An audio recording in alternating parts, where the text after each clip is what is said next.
college football all day. It's a Football Friday right here on The Zone. Whether it's the Utes, Cougars, or Aggies, we've got you covered. This is a Football Friday edition of JJ and Alex on 97.5, the KSL Sports Zone.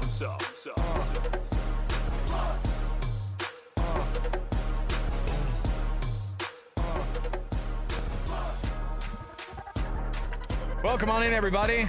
Happy Friday to you. Happy Football Friday to you. We'll weave in some hockey as well as we're anticipating sitting down with president of the Utah Mammoth. Chris Armstrong is going to join us in studio here in just a few minutes. In the meantime, though, it's a Football Friday. You know what that means? JJ and Sly are calling a high school football game. That means that the duties lay at our feet to be able to hook you up on a Halloween edition of Football Friday as we get you going here.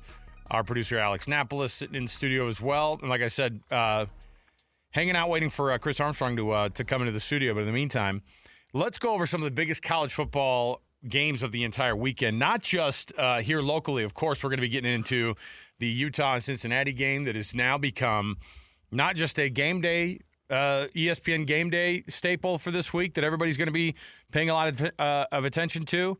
It's also beyond a must-win for Utah. Like, it is now it's now down to you have to beat this Cincinnati team. You've got to beat everybody else that's lined up ahead of you in the next 4 games. And that's where we're going to start some things off here with the cut. We'll jump in right here, and we'll get to the best of college football going on this weekend right off the bat here with the cut. Let's do it on Football Friday. It's time for the biggest story of the day. This is what made the cut with JJ and Alex on 97.5, the KSL Sports Zone.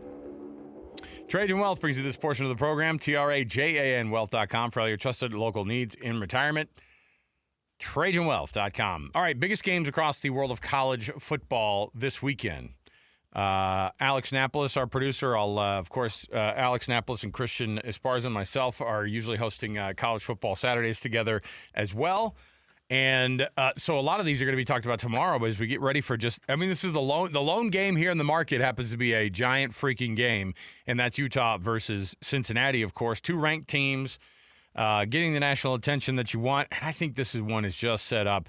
I don't know if I love the 10-point spread, Napolis. Like, that feels like that's the kind of disrespect that Cincinnati will feel and go, I'm going to turn this thing up a little bit.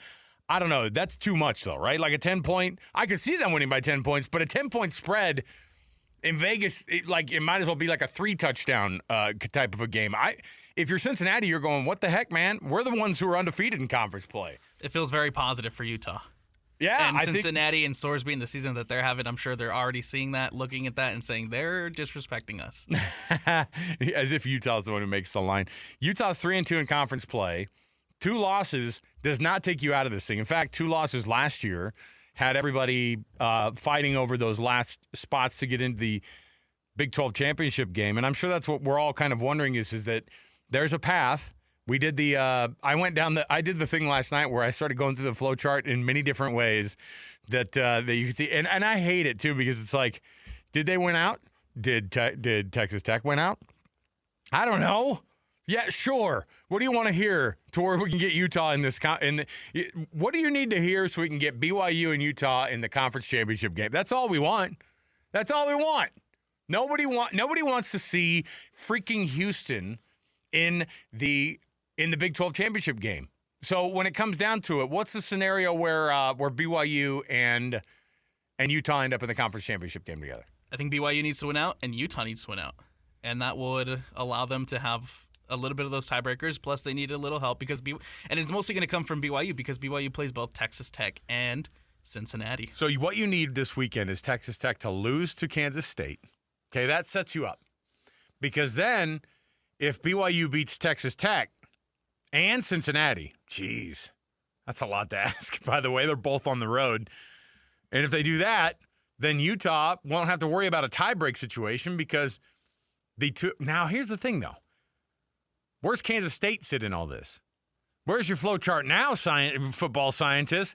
Kansas State's 3-2 in conference play too, but they have 4 freaking losses on the year. So, but they're 3-2 in conference play. So I don't know where that stands.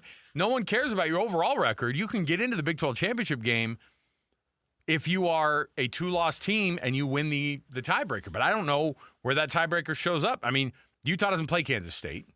BYU didn't play Kansas State. Utah rounds out the year. Do they go to Kansas?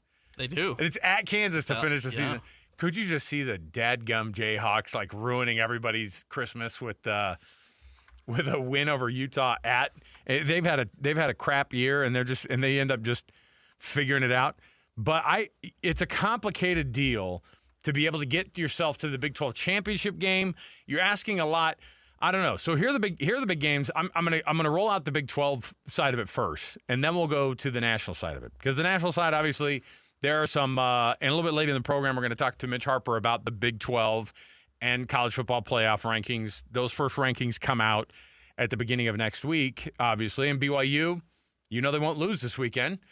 They won't win either because they have a bye week, and so they're sitting pretty to be able to just get to that first set of rankings, and the playoff committee is going to notice them. There's only 6 teams that are undefeated in FBS football, and you're probably going to get 1 or 2 of those starting to fall this weekend. At least I think Navy's going to end up losing and being – they're not going to be – it's not going to be a – I don't know. For me, I mean, I'm not worried about a team like Navy, obviously. If you're worried about where the Big 12 is right now, and because my thought is there's no way if you've got a 1-loss team and a no-loss team or 2 1-loss teams that there should be a scenario where Notre Dame gets in the college football playoff because the second loss that a Big 12 team takes is in the conference championship game. I think you can't ding teams for conference championship losses when Notre Dame just walks in and goes, we don't have to play a conference championship game. We're our own conference champion every year. Thank you very much. So Utah and Cincinnati is the big one this weekend. Here are the other ones you need to take a look at and you need to be paying attention to. Texas Tech going to Kansas State, okay? Kansas State's playing their best football that they've played all season long. By the way, Avery Johnson, you want to hear something about some numbers from Avery Johnson? He's not blowing the world up, but he has thrown for 1,800 yards, 15 touchdowns, 2 interceptions. He threw 2 interceptions last year against BYU. He's got 2 picks on the season. What they say about and I think that they say, I don't know if Dickey is 100%, the running back for Texas Tech, which, by the way, you remember at the beginning of the year when they lost their best running back for the entire season? Speaking of people being out for the rest of the season, and a game that means a lot for different reasons, Arizona State's Sam Levitt is out for the rest of the year with a foot surgery? Yeah, foot surgery, rest of the year out. A 5-3 Arizona State team, a 5-3 Iowa State team. There's your Big 12 championship game replay from last year in Annapolis, and there's going to be a team with the fourth loss on the year, and it's likely going to be Arizona State because Jeff Sims, bless his heart, is not playing great football as when he's the quarterback for Arizona State. They're not doing well. They look like a very different team when Sam Levitt is not out there. That poor guy, Sam Levitt, and you know what's tough too? Jordan Tyson. Like you're trying to go, he's going to go to the NFL. It's fine. That's it. That's already, book it. He's going to be a top 5 wide receiver taken in the draft. But it's just a bummer that you follow up the year. This is what we asked them in the Big 12 at Big 12 Media Days was, how do you follow this year up?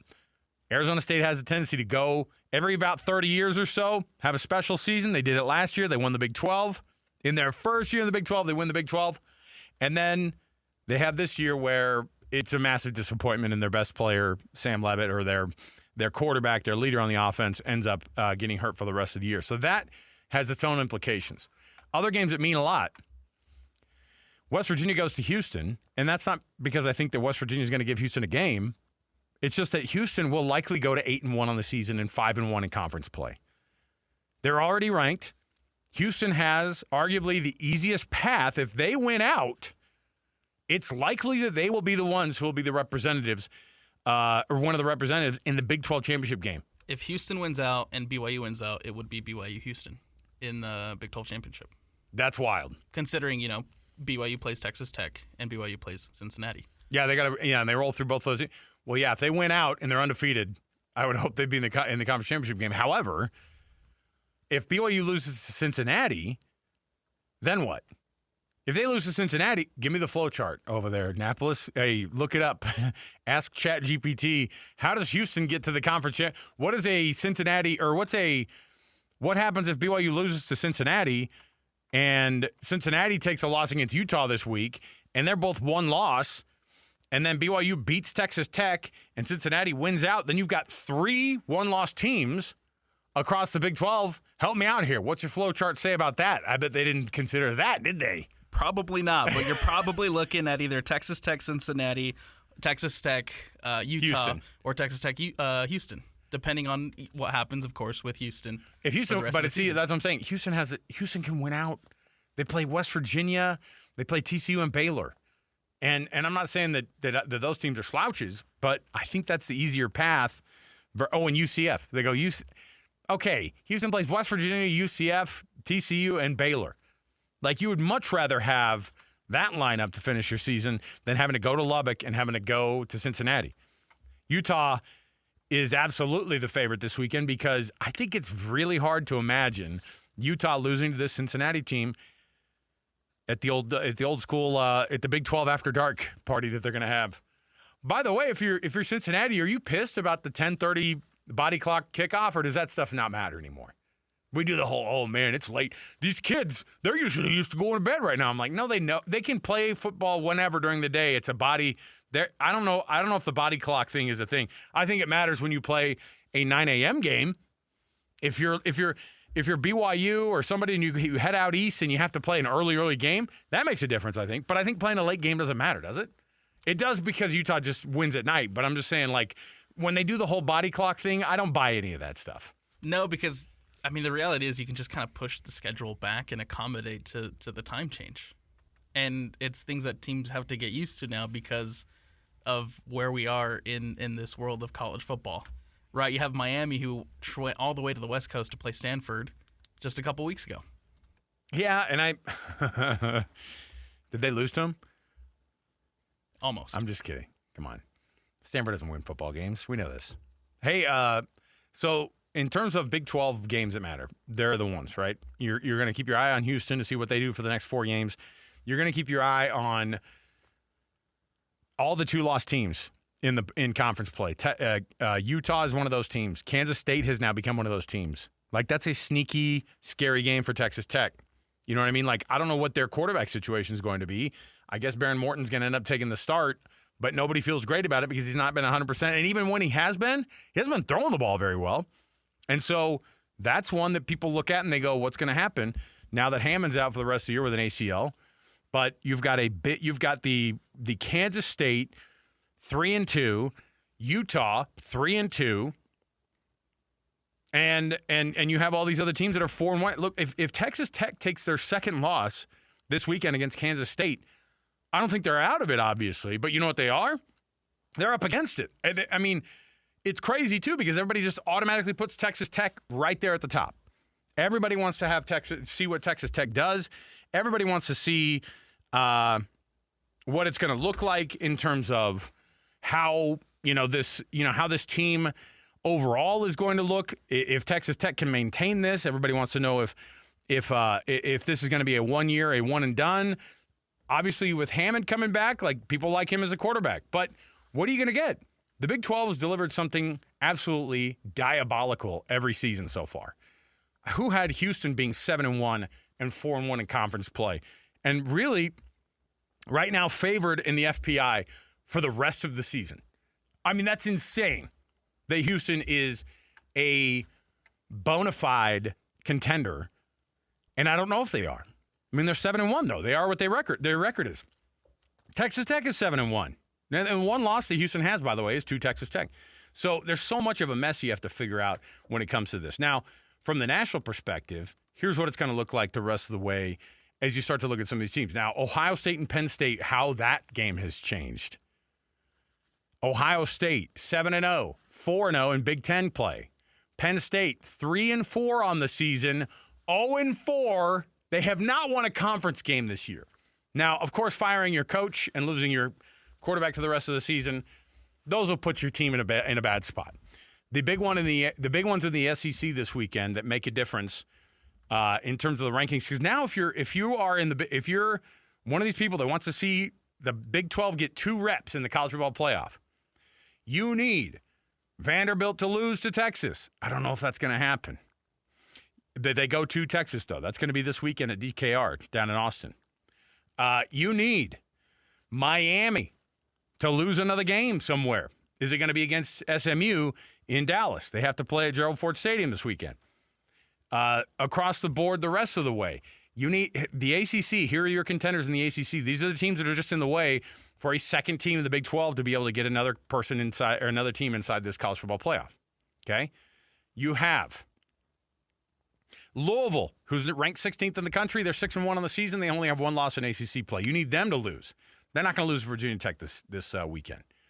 The rest of the way, you have Georgia facing Florida. Notre Dame is a team that you have to look at because that's the team. They're ranked 12th at 5-2, and people are already signing them up for 10 wins in a row after their 0-2 start. You know why? Because their schedule is absolute trash. If Notre Dame wins out, it's over. They're in. I have a really hard time seeing the committee not putting them in. But the committee are a bunch of liars, and here's why. Bad losses, good losses don't matter. And they're absolutely lying because let's put it out there. If Utah finds a way to get into the Big 12 championship game, now if they win it, it's over. Now if they take a third loss, it'd be tough to put them in. They would always say. But let's say like a BYU team who's 1 loss, right? Let's say they lose to Texas Tech. This is one of the scenarios. Let's say they lose to Texas Tech, but they win the rest of their games. They'd have the tiebreaker on everybody, and if Texas Tech wins out, you'd have a Texas Tech versus BYU conference championship game. Let's say BYU loses to Texas Tech in that conference championship game. Their 2 losses would be to high-ranked Texas Tech and higher-ranked Texas Tech. One of them in the conference championship game. Okay? Here's how stupid the committee's going to be. I'm already predicting because we know how this works. They're going to sit at the Gaylord Hotel in Grapevine, Texas, and they're going to sit around and go, oh, great to see you, Mike. Anyway, and they already have Notre Dame penned in, not penciled in, penned in to that number 11 seed in this thing. Even though they said good losses aren't going to count against you nearly as much as it used to. And that's a lie. That is a dadgum lie. So that's what we know is going to happen. That's what I already know is going to happen. Now, Texas Tech could ruin all that. Texas Tech could ruin their season this weekend by losing to Kansas State. And then it'll become a real mess. Then we're talking about another season where 4 or 5 7-2 teams are looking at each other for these dumb tiebreakers to be able to get themselves to the conference championship game. Now, BYU went 9-0 last year before they lost 2 games in a row. And that one was, that killed their season because of where the losses happened. No one's going to remember that Notre Dame lost those 2 games at the very beginning of the season because one of them was to Texas A&M and the other one was to Miami. Miami, we don't look at now as being nearly as tough as we thought they were, but nonetheless, they're still a top 10 team. So they'll get the benefit of the doubt on those 2 losses, and then they have the benefit of not playing in a conference championship game. So there you go. Should we take a quick break, Napolis, and then we'll come back? All right. We'll take a quick break. We'll come back. We're anticipating sitting down with Chris Armstrong, president of the Utah Mammoth, as we get you ready for not just a weekend with the Mammoth coming back on Sunday, but we got all the college football to be able to break down here for you. We've got Jazz, of course, tonight at Phoenix in an 8 o'clock tip-off, so we're going to get some Jazz Daily we're going to sneak in for you as well on a happy Halloween edition of Football Friday. Stay right here with us, 97.5 The KSL Sports Zone.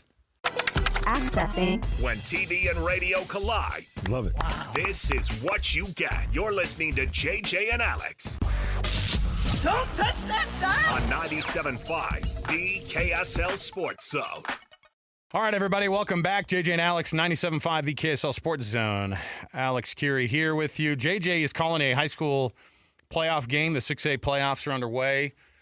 And he and Sly, of course, on our Football Fridays, taking a break. Well, they're not taking a break. They're calling a football game right now. But they're taking a break from being in studio.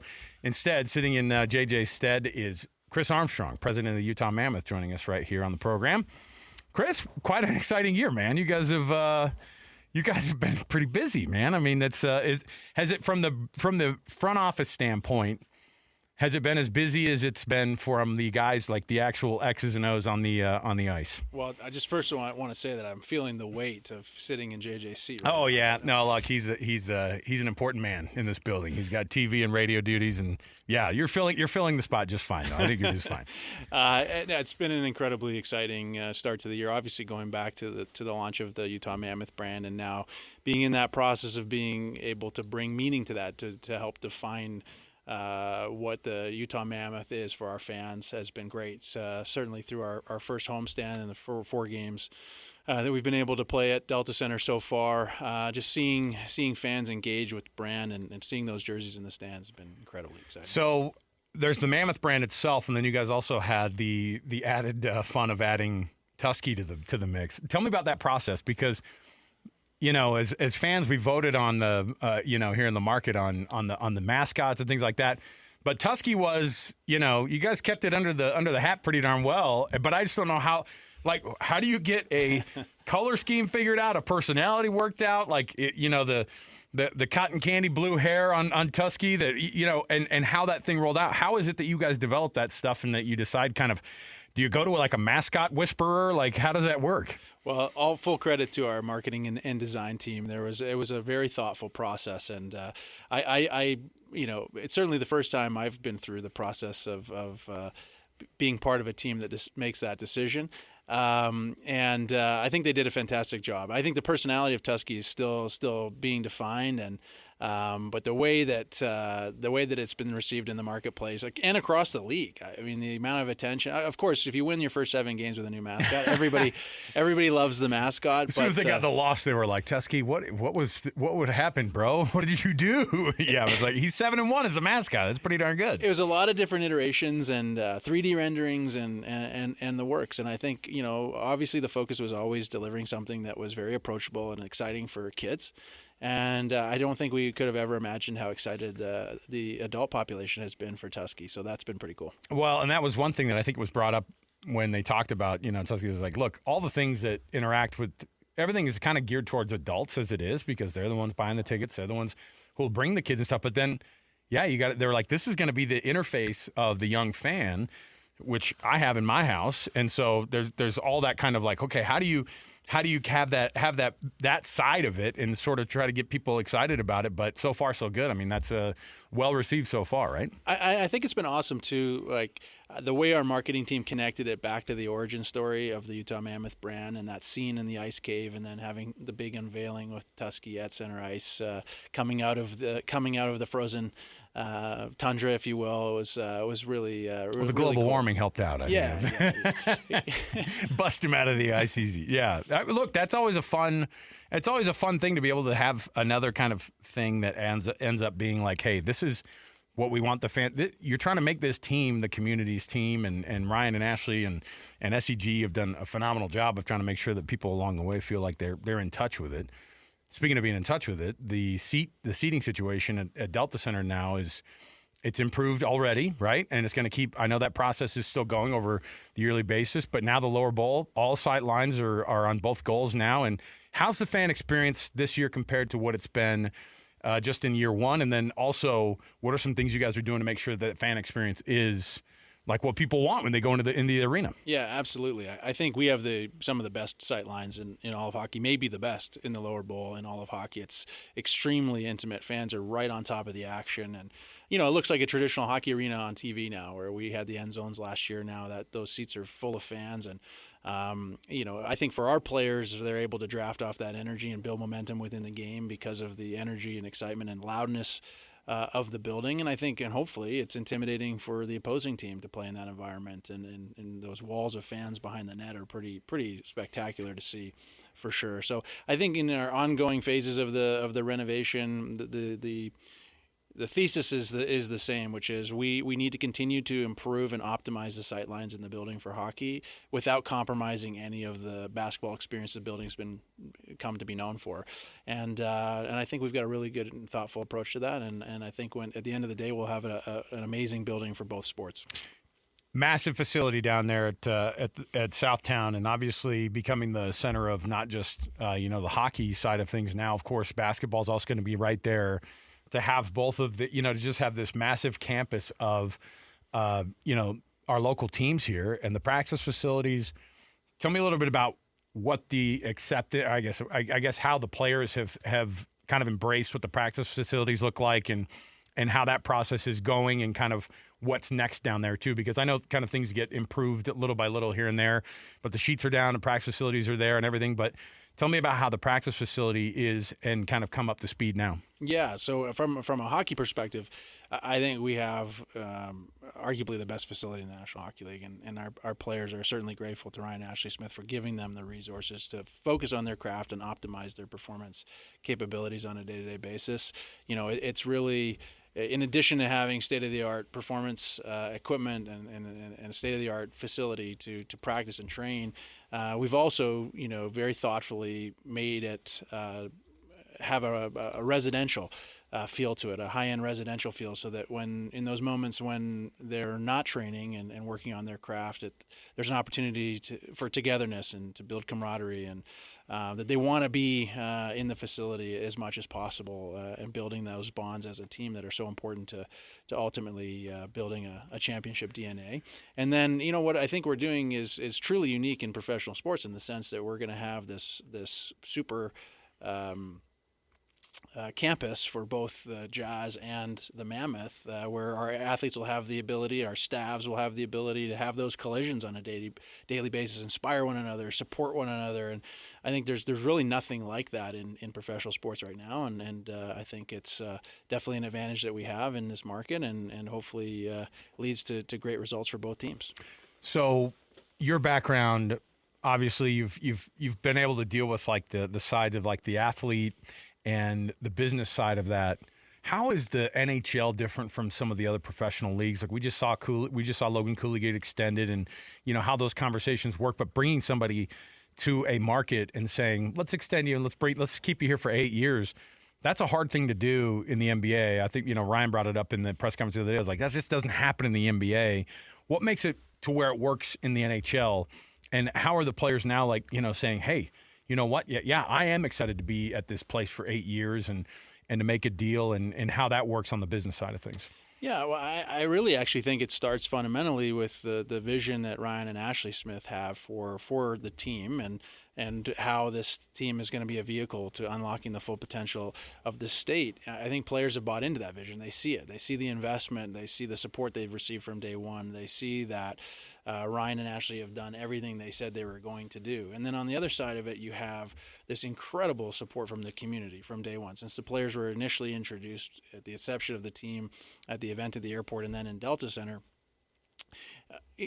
as an athlete, you want to be in a place that you feel celebrated, and that you feel the community has your back. And I think when you have that experience, you're truly motivated to win for that fan base and to win for that community. And I think Dylan Gunther really set the standard for this last year when he made his 8-year commitment. So there was a knock-on effect for Logan to say, "Hey, look, these are my guys, and we're staying together. We're going to do this together." Having that kind of continuity on a team is just to even have those two guys who are really young signed up for a long period of time. Like that's part of the extended success. And obviously that's part of what you guys are doing, like making it as easy as possible for Bill Armstrong to be able to say, okay, these are the people we want to be able to get. These are the people we want to put on the ice. From the business perspective, how do you keep the energy up for a franchise? I mean, that's not a small task to say, going from when they come off the plane and everybody's excited about it with the first, it seems like the energy hasn't stopped at all during that 18 months or whatever it ends up being now since we're into year 2. Yeah, and I think that's a testament to Utah and the community here and the fan bases here for all the sports teams. They show up in big ways for their teams and support them through both the highs and the lows. And I think for us, from a business standpoint, is to continue to listen to our fans and to continue to build the experience around the things that they want to see, and continue to bring players to the teams in this market that are representative of the values of the people here. Tell me a little bit about what is next, because I know that you guys have things in your head of like things to improve the fan experiences, things to be able to connect with the community on what's going on, what's knocking around in you guys and your marketing folks' heads to be able to say, hey, this is something we want to just keep maintaining this. We want this energy to stay here. How do you guys keep that going? Well, we're excited to get some more games in our building in the month of November. That's for sure. Get them home a couple of times, more than just once at a time. Yeah, absolutely. I think for right now, we're really just focused on continuing to build meaning into the Utah Mammoth, right? And to really listen to our fans and see that feedback and try to continue to serve them in ways that we think they're going to be excited about this team. And on the ice, that it all starts with continuing to build off the momentum of a good start to the season and getting some wins in our own building. That always gets people excited. Well, we were talking a little bit about how it's difficult to go over to Delta Center if you've got your kids with you, especially, and to not walk out of there with some more Mammoth gear. And by the way, any of these, like I was, we're getting already into Christmas season. Obviously it's Halloween today, but like I'm walking around and I'm going, oh, everybody's already decorating out. And if you've got a sports, like a store at all, it's all Mammoth gear at the very front of it because, number one, people are eating it up, man. It's been awesome so far. The rollout's been great. And I think from the perspective of watching it a little bit on the inside, from the media perspective, it's fun to watch too because we don't see this kind of stuff happen very often. And so being able to pull off having a totally different brand last year and then having a totally different one this year, that's a testament to what you guys are doing. Well, we have a very talented team who has really gone all in and rolled up their sleeves to make all of this possible. And also, I think it's exciting for everyone in our group that you get to build something like this from the ground up with the community. And that's a unique experience in any professional settings to really build something and to be able to do it in a way that we've been so positively embraced here. It's very energizing. It's very motivating. And one of the things I would say I'm excited about is we're working hard to get the public side of our practice facility open so that we can get as many kids in that building connecting with our team and our brand and opportunity to skate on the ice, same ice as their heroes, and really start to continue to do our part to help develop and grow the game here. I would imagine it's just going to keep going too. More sheets of ice popping up around, all of the valley, all these different places. If there's going to be a place that'll take off, it's going to be here in the state of Utah. Chris Armstrong, president of the Utah Mammoth, joining us here in studio. Chris, thanks for all your help, man, and appreciate you coming in and taking some time out, man. We appreciate it. Thanks, Alex. I think JJ's job is safe, though, right? Oh, yeah. No, listen, I don't know. If you want to stick around for the next couple hours, we'll do your tryout right here. By the way, this portion of the show, like I said, are hot and cold, brought to you by the good folks at Enbridge Gas. Have your furnace checked out and made sure that it is operating at the highest efficiency possible and it's safe for the rest of this winter season as we start to fire up those furnaces and get you going here. That's a message from the folks at Enbridge Gas. Hey, it's that time of the day also. I want to be able to roll this out. This is your chance. We've been doing it all day. A keyword right now that if you can text it in to 57500, I've got a pair of tickets to give you to the Utah Utes and Cincinnati Bearcats game up at Rice-Eccles Stadium tomorrow. The blackout game, you can win tickets right now. Just text the word Fiesta. Of course, the Fiesta Bowl, the first of the big bowls on years that they've been undefeated. Fiesta to 57500. We'll get you in there, and that'll be your chance to win. 57500, that's just KSL 00, the word Fiesta, and we can get you a pair of those tickets. That's how you enter right there. We'll take a break. More to go around the corner. Stay here at 97.5, the KSL Sports Zone. Listen, everybody. Real-life hypotheticals to get your brain churning. As JJ and Alex ask, would you rather?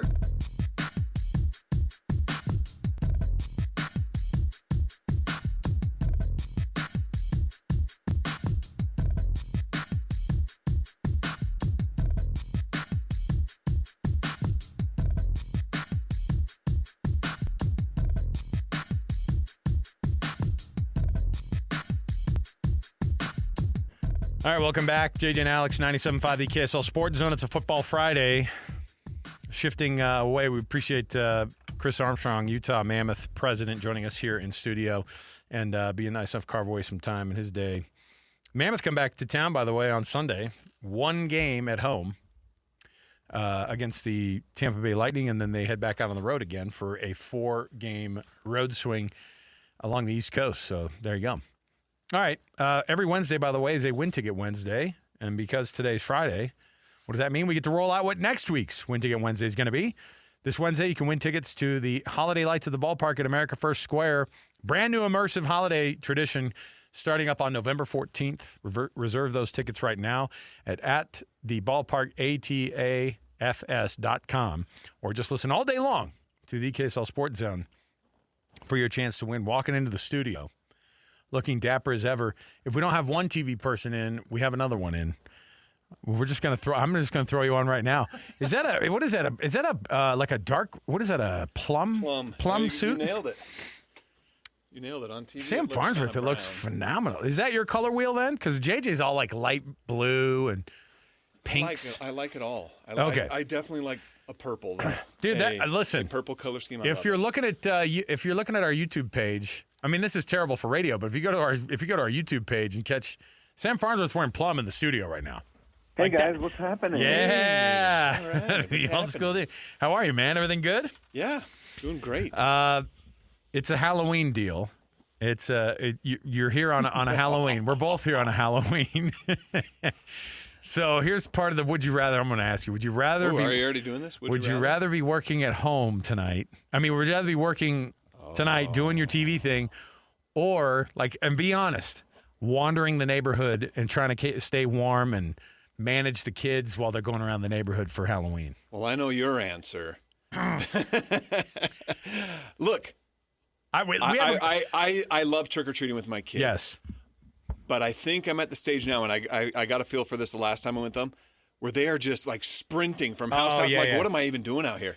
I'm just making sure you're not getting hit by a car or something, you know? Trying to stay warm. So, I don't know. It's a Friday football. It's a high school football Friday, and I do love that. So, what game are JJ and Sly even doing today for Game Night Live? Westlake, Syracuse. Okay. Are they up at Syracuse? They are. Home of the Titans? That's right. Okay.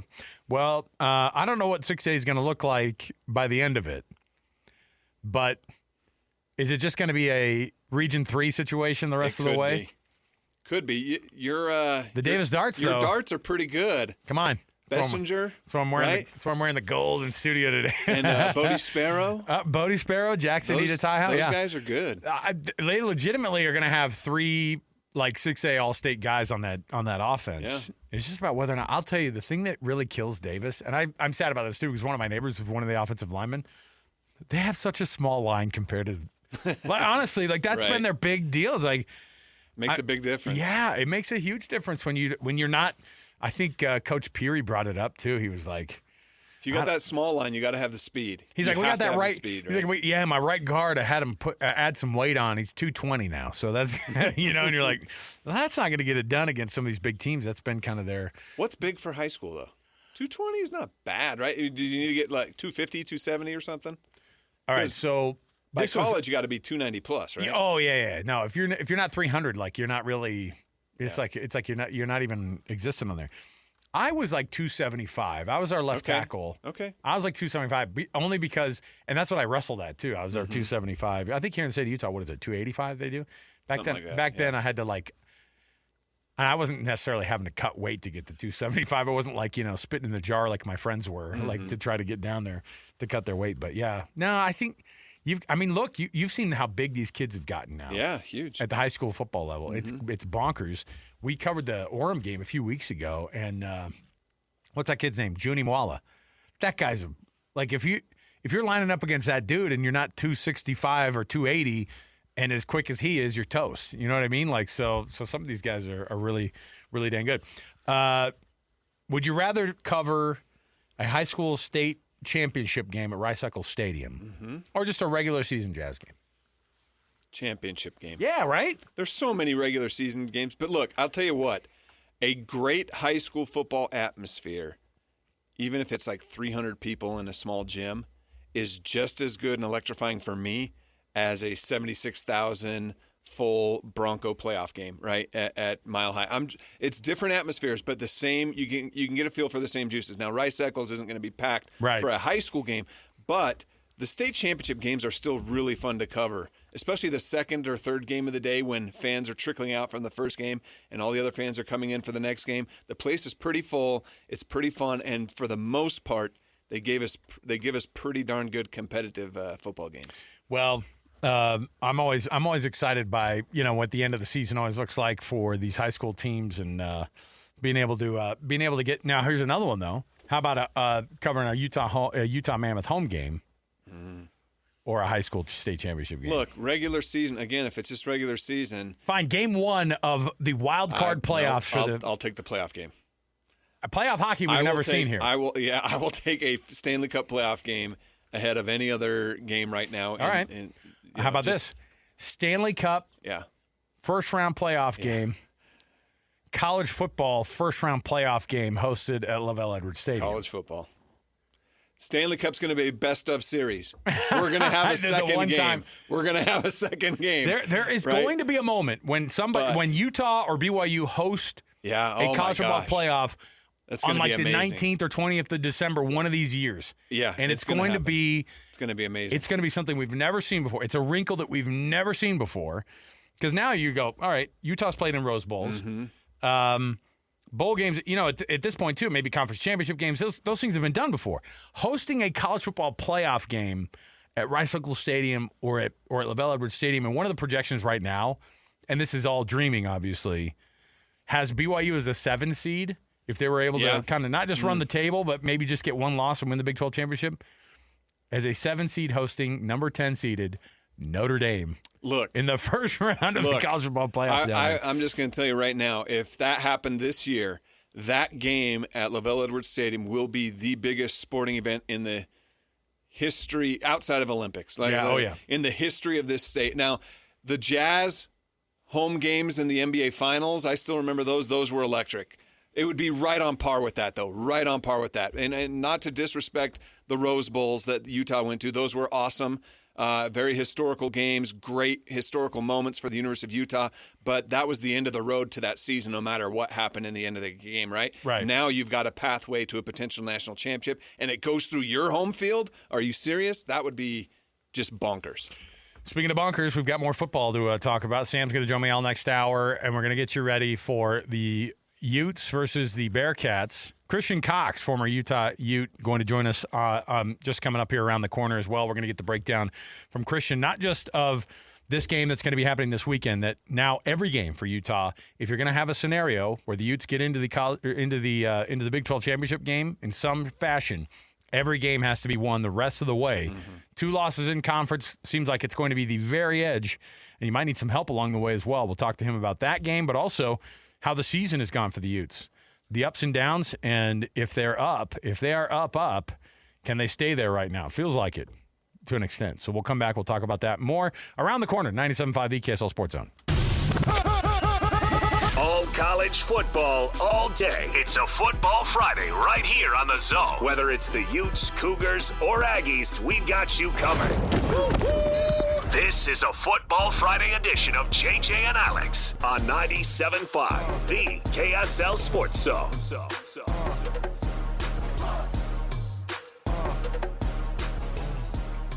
Welcome on in, everybody. Happy Football Friday to you. JJ and Alex, 97.5, the KSL Sports Zone. Alex Kirry here. Sitting in for Jeremiah Jensen is Sam Farnsworth, also of KSL 5 TV duties fame. KSL 5, of course, is now the home of NBA on NBC. Oh man, can you believe it? Awesome. They even got Bob Costas' voice on the intro, man. Dude, amazing. Feels all old school. You know what I love too, and I didn't realize this till last week, but they've got a weekly thing with Michael Jordan too. How awesome is that? And he's sitting there dogging. Scottie Pippen? Oh. No. Right. Every interview Scottie Pippen does, he's like, Michael's a bad guy. You're like, geez, settle down, Scottie.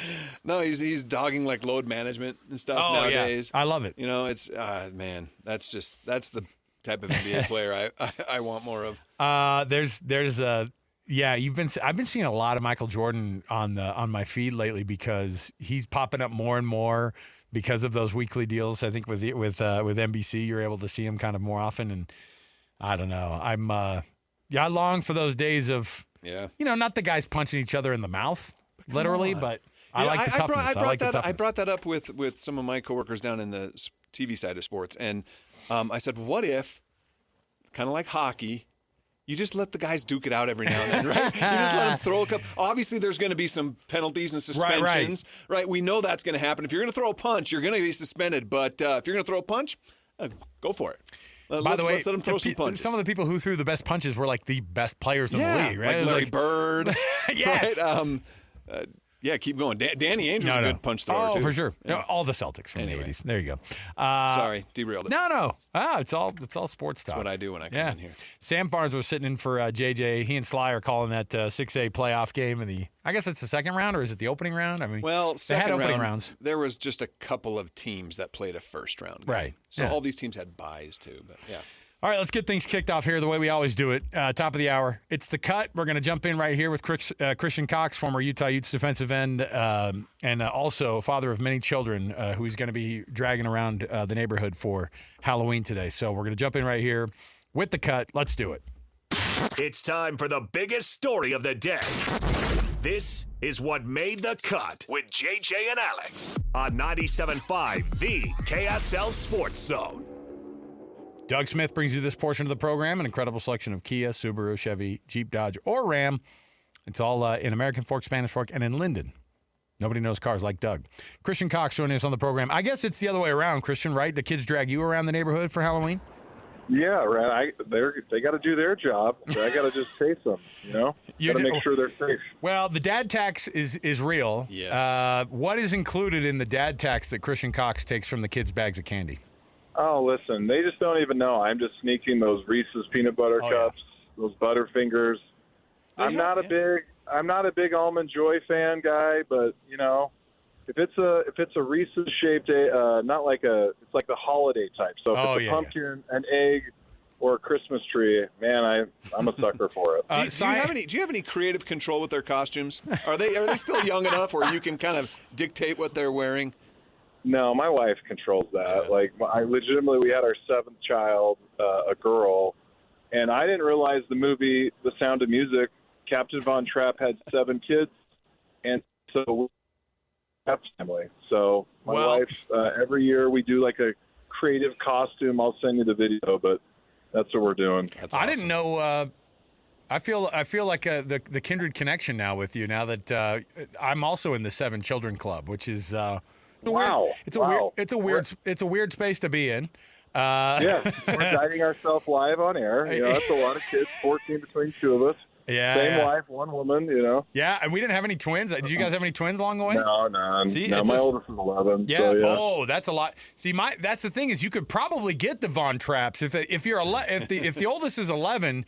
Yeah, it is. You could convince them, like you could force them. See, and my oldest is almost 17, and so he's like. He's mad about everything. He's not participating in anything, and so trying to get the oldest ones would be the harder part. We have like everybody's about 2 years apart, and so we have a mix of. And our youngest is, but yeah, they're small still, so they're wearing like the bluey and the bingo outfits for the 2 younger girls. And the 2 boys are, they did the same thing. Football equipment return hasn't happened yet. Football equipment return didn't happen. So you throw on the Davis darts gear and go, I'm a football player. And it's just like low effort, but anything to get the candy in the bags by the end of it. So, well, we appreciate you joining us, Christian. One of the things that I wanted to know about was with this Utah Utes team this year, the ups and downs have been a lot less than the ups and downs last year. At the very least, I think people look and they go, look, it's not 2024, and this team has proven on both the offensive side of the ball and the defensive side of the ball, they're top 10 in both of those categories across the country. Nobody is doing what Utah does except for a handful of other teams that are also in the conversation. They're the only ones that aren't in the national championship contender conversation, but you can't leave them out of that college football playoff just yet because there might be a path for them to get to the Big 12 championship game. Listen, there's narrow margin for error to get there, but again, Utah loves to play from a better position as the underdog, and anytime you're overly favored as a Ute, for some reason we don't love to show up. But right now, as you have 2 losses, and those 2 losses don't actually look so bad considering the teams you lost to. You lost to a 1-loss Texas Tech team that's really solid, and a 0-loss BYU team that's a top 10 or a top 11 team in the country and really solid. And the conference is actually better than you thought. And I think all Utah fans, going into the Colorado game, you're just trying to get a sense of how good is this Utah team. And what's scary is you blow the doors off of some teams, and then you lose games you potentially could have won if you executed a little bit differently. And that's what happens when you're playing against quality opponents. Like when you're talking, A-type talent, B+, and so there's still a window. It's narrow. Your fingers are crossed. You're hoping for the ultimate setup that Utah runs the rest of the way out, and somehow you're playing Texas Tech or BYU in the Big 12 championship. But what's odd to me is the stat that if BYU has 2 losses and Utah has 2 losses, Utah has the tiebreak because of percentages. Like, for me, that's mind-boggling. Right. That doesn't make sense, and couldn't be more excited to root against the Cougars here the next 4 games. Where before I was like, I hope they win out so they play each other. But Houston looks like they have an easier route. Yes, they do. You know how Novembers are, Yep. and Novembers are strange. Weird things always happen, and so it's going to be an exciting next 4 weeks, honestly, in college football. Well, it feels kind of like this weekend's game too, Christian. That tomorrow night's game is maybe where we get the best sense of just how good this Utah team is, because like you mentioned, their losses are against a one-loss team, an undefeated team, but their wins have been dominant, right? There's not, every single one of their wins, their opponent hasn't even been close. Do you feel that way, that Saturday night's game will really kind of maybe define who this Utah team is this season? Yeah, listen, that's why you play this game. It's the 3rd time in the state you've had a television network that's come to Salt Lake or Provo to highlight the quality football programs we have in the state, and this is why you do it. Last year you start out 5-0 and went on this desert of no wins to your last win against UCF. This year you're 6-2. This is where your seasons are made or broken when you're about 8 games in, and you got an undefeated in-conference Cincinnati team that's only been on the road truly twice. They had a game in Missouri that was neutral site against Nebraska. So Cincinnati really hasn't played in an environment against a team like Utah. So it's going to be really interesting considering how good Cincinnati's quarterback is. He has 26 touchdowns, 1 interception, but you haven't played at Rice-Eccles, and you're trying to figure out how good is this Utah team and how good is this Cincinnati team. And top 10, you're in those categories, but you're paid to execute. And what could be really special, and these Utah teams over the last 4 years, the back-to-back Rose Bowl teams, in 2022 you got really lucky with the Oregon State win over Oregon to throw you in the Pac-12 championship. This year you can control your destiny to a degree, but you still need a lot of help. And this night, tomorrow night, is going to be season defining, and honestly, not to be overbearing, but career defining for Witt and legacy defining as he's rounding out the chapters of his book. And I don't think anyone wants to win more than Morgan Scally and Kyle, and not a better circumstance on national television on ESPN with Game Day, where we haven't really lived up to those expectations. And the rosters, though, this year, they're healthy. Everyone's ready to go. Obviously, Devin's ankle, you got Bird as a backup, but it's going to be – I'm fascinated. I hope there's not a letdown, and I don't think these boys will be letting anyone down. I think it's going to be a really special game Saturday night.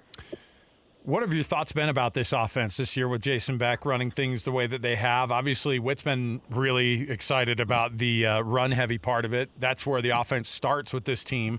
And you've got 2 quarterbacks that can do all of the things that they're asking of one another because they have the same skill set. Yeah, listen, the last 2 years, I think it's pretty clear on how many touchdowns they've had on the last 2 seasons versus just this season, right? Their red zone offense is much better. And, the years with Cam Rising when he was healthy-ish and healthy to a degree, why they were so dangerous is Cam could run and throw. And Cam in the past was, 60, 70 touchdowns to 20 interceptions. Those are just great numbers. And as you look at Devin Dampier this year, he's a great leader. But its offense is predicated on running the ball effectively. And that's That's Kyle's love language, right? Control clock. But it's a mix. It's a hybrid. It's really hard to follow. It's a hybrid of some, Air Force, Navy concepts with some spread and some option game. And I think Jason Beck is, let's give him, let's not give everyone an A+ or an A, but probably an A- grade or A. I think he's exceeded my expectations as an O coordinator. I'm not out here wondering why they're calling certain plays. Are you going to be perfect? No, but this offense is dynamic. I think what's scary is against BYU on the road, it kind of fizzled out or just was like wanted more. And against a really good defense at Texas Tech, the running game wasn't working at all. And so I think they've kind of figured out, how they want to attack. And it's also against the quality opponents. Colorado, you ripped off, I think, 3 56-yard touchdowns on the ground between, quarterback and 2 different running backs. So it's going to be really fascinating as the quality of opponents go up. Cincinnati's defense I watched against Oklahoma State was not as impressive as I thought, but their offense is amazing. This quarterback is really special. Obviously, their top rusher is not going to be running on Saturday, so it's really in Utah's favor if the defense can come get some big stops, do what they did against Colorado, get the offense scoring like you did against Arizona State and West Virginia. These games get lopsided really quick, and it becomes really loud at Rice-Eccles. And it's the first time in 3 or 4 years you've had this recipe of success because you've had no offense, honestly, the last 2 years, and it's just a breath of fresh air to actually control clock, control the line of scrimmage, and go drive and score and actually have continuity and identity on offense. Christian, you know well that, Utah, you can always count on a good, stout Utah defense, and it feels like it's no different this season again. But one player that really stands out to me that stood out to a lot of us has been the way John Henry Daly's played coming off that line. The next addition to Sac Lake City, I think he's one behind the nation lead right now in sacks this season. For what he has done this season, is there any part of his game that's maybe surprised you this year, what he's done, and how important is it for him to get into the backfield on Saturday night? Yeah, huge. I think he's surprised everyone. I think the volume of sacks has surprised everyone, especially as a redshirt sophomore. Usually you're doing that your junior and senior season, but it does go to show you how strong he is, but also how elusive he is with his hands. And this is a position that I played that I love. I love watching DN play. I love watching how they're coming off and getting their get off against these tackles. But John Henry has a motor, and John has a fast, quick step. His first 3 steps, he's already ahead of the guard, so he's already getting them uncomfortable.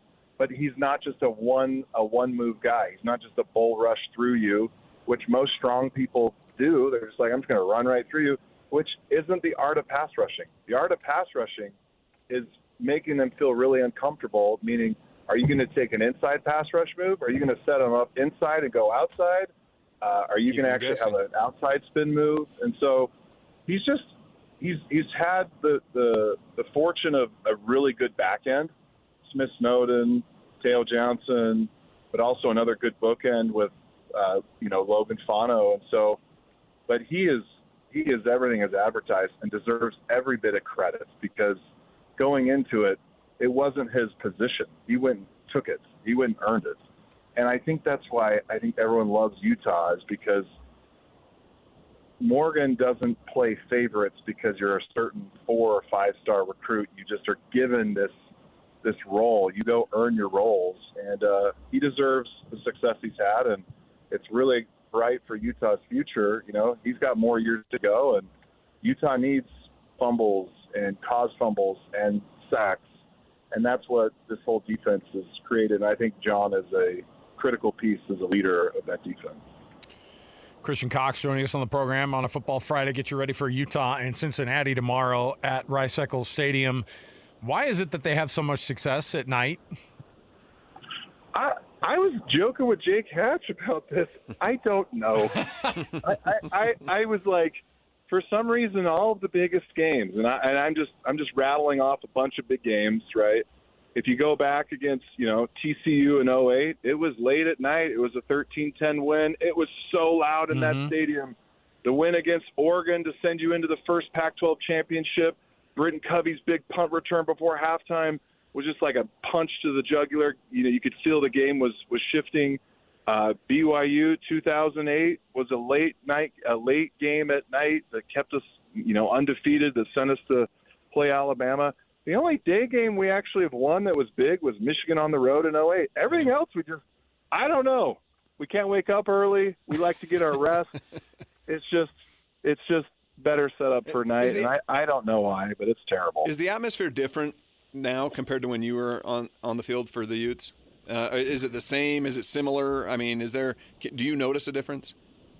In terms of crowd ferocity, the new setup with the south end zone at Rice Eccles just adds just a new level of professionalism and loudness. But listen, the Muss and Utah fans have always been loud, even back to the Alex Smith Urban days. You could feel Rice Eccles shaking, when Paris Warren was scoring touchdowns. There's just tradition. And I think the mechanics of how they get ready for the game is the same. And as a player, when you're last and you've rested all day, because these are athletes, they've got school, they've got other stuff. They're probably not getting their nutrition and sleep. They need as much as they can get, but it is an odd thing. Please don't ask us to play at noon or 11 a.m. Just ask us to play at night under the lights, and you might get a very special performance. It was weird. We did our college football Saturday pregame show outside of Rice Eccles, and it was we all convinced ourselves no. Texas Tech coming in here. This is Utah. But when people are tailgating at 3 a.m., out in the parking lot, and we're trying to get them, and they're walking by, and we're like, grab a donut on the way to the stadium. It just felt weird. And a 10 a.m. kickoff, it's hard to ask a lot. It's hard to ask people to do, this much, right? When you're trying to figure out how to win and what you're consistently good at.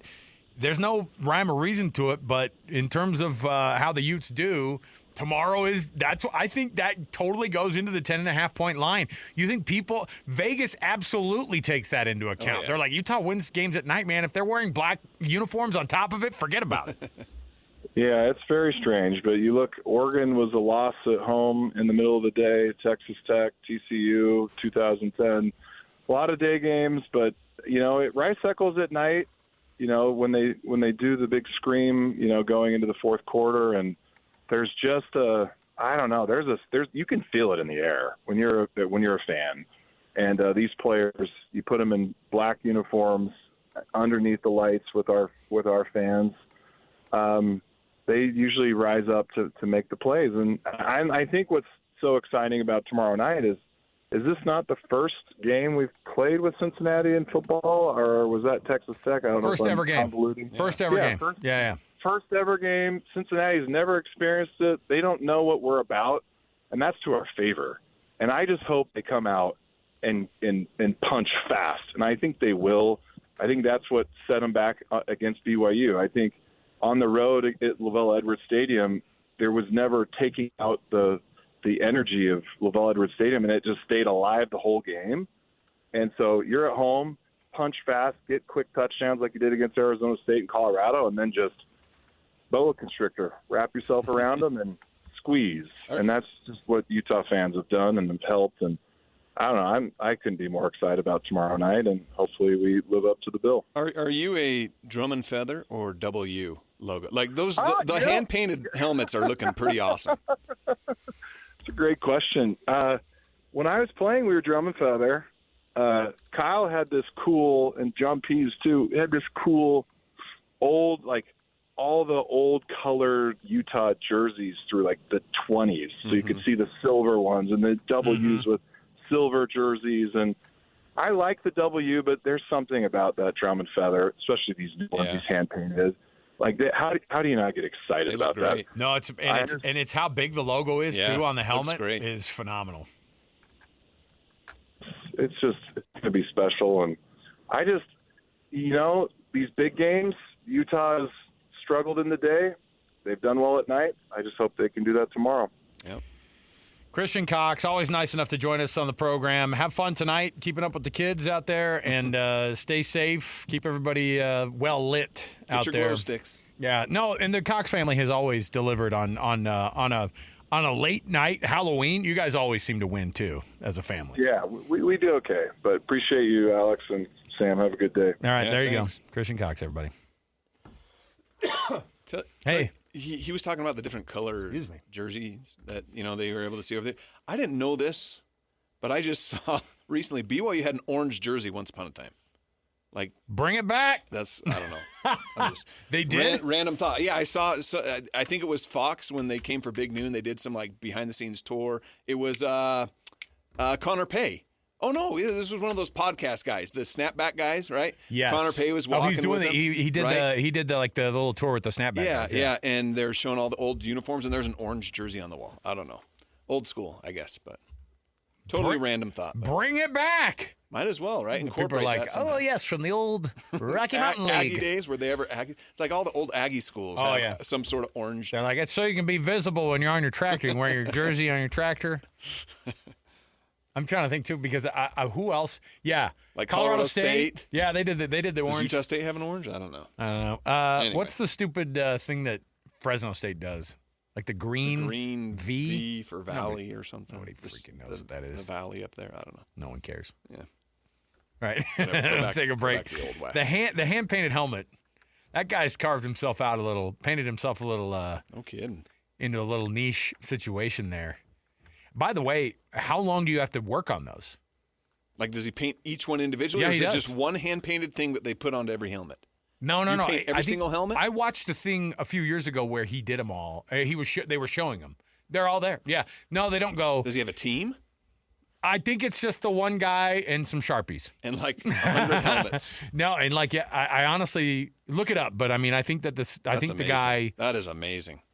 I watched the thing on it one time, and the guy, I think he has like a day job, and then he does this on the side. I'm like, there's no way He's got you a can do stencil, 100 right? So he helmets can- on the side. Like, I'm sure they have to figure it out. Because you remember, he brought up the 2021 season with Britton Covey running that one. So I took my kid to that game because I was like, this is going to be a game, dude. Yeah. And we lived at that point. We lived over by the stadium, and so it was easy to get to. And I would always take my boys to if there was a game that was on the schedule. Mm-hmm. We did a Halloween night game. I think one night it was one of those dark mode, blackout nights. And I remember ESPN was there. It was a Friday night. It was it was a Saturday night game. But Darth Vader was running the camera on the south end. I was like, this is as good as it gets. And they played Oregon State, so it was like Halloween colors even.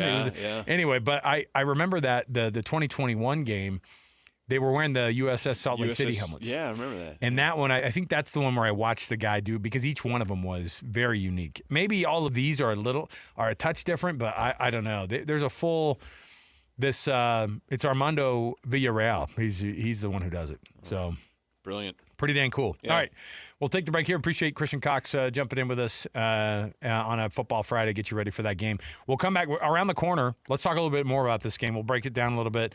We've also got some sound from Morgan Scally as well. We can sneak in. So I've got a top 10 for you. It's a Halloween edition of a top 10 coming up at the top of the hour as well. So stay with us. Sam Farnsworth, nice enough to sit in for JJ and Sly, who are calling the game, a high school game night live playoff game on the other signal over on 1280. So go take a listen there during the break and then come right back. More to go. 97.5 KSL Sports Zone. All college football, all day. It's a Football Friday right here on the Zone. Whether it's the Utes, Cougars, or Aggies, we've got you covered.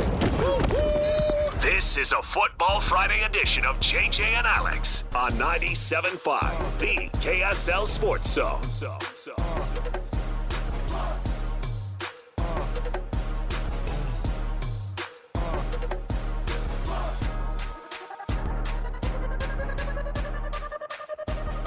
You can nominate the youth sports volunteer that you know for the Hercules Hero of the Week program. All you have to do is nominate that person at kslsports.com/contest. Then listen every Thursday on our program, and we read the winners off here for you on JJ and Alex.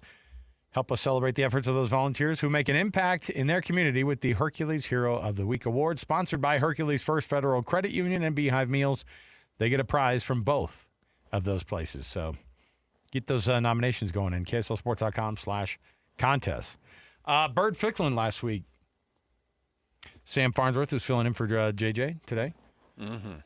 Bird was phenomenal. Am I doing as well as Bird did when he filled in for Devin Dampier? You guys have you and JJ both have a very similar skill set.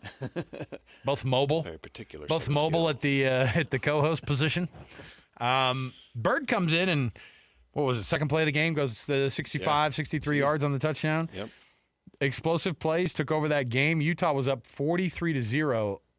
Honestly, the 53-7 number was a charity event by the end of this thing to not have it go. My kids were definitely like, I hope they get to 86-0, Dad. I'm like, you just don't double up what the second half. We were debating that they could have that the halftime interview with Coach Prime when he was out on the field is like, you know what? I think I'm announcing that I'm going to be stepping away from the program. That right now these kids deserve better tthan this. Right now, I'm going to step away. We're like, does Prime retire before he comes out of the halftime locker? Well, in a weird moment too, like Prime was on the sideline yelling at his defensive coordinator, which was not a thing that happens. Like, he doesn't get in his coach's faces, but it was so embarrassing how little Colorado showed up, and it was just what the doctor ordered for Utah to be able to say, hey, 2 wins in a row now at home, the last 2 home games at Rice-Eccles Stadium.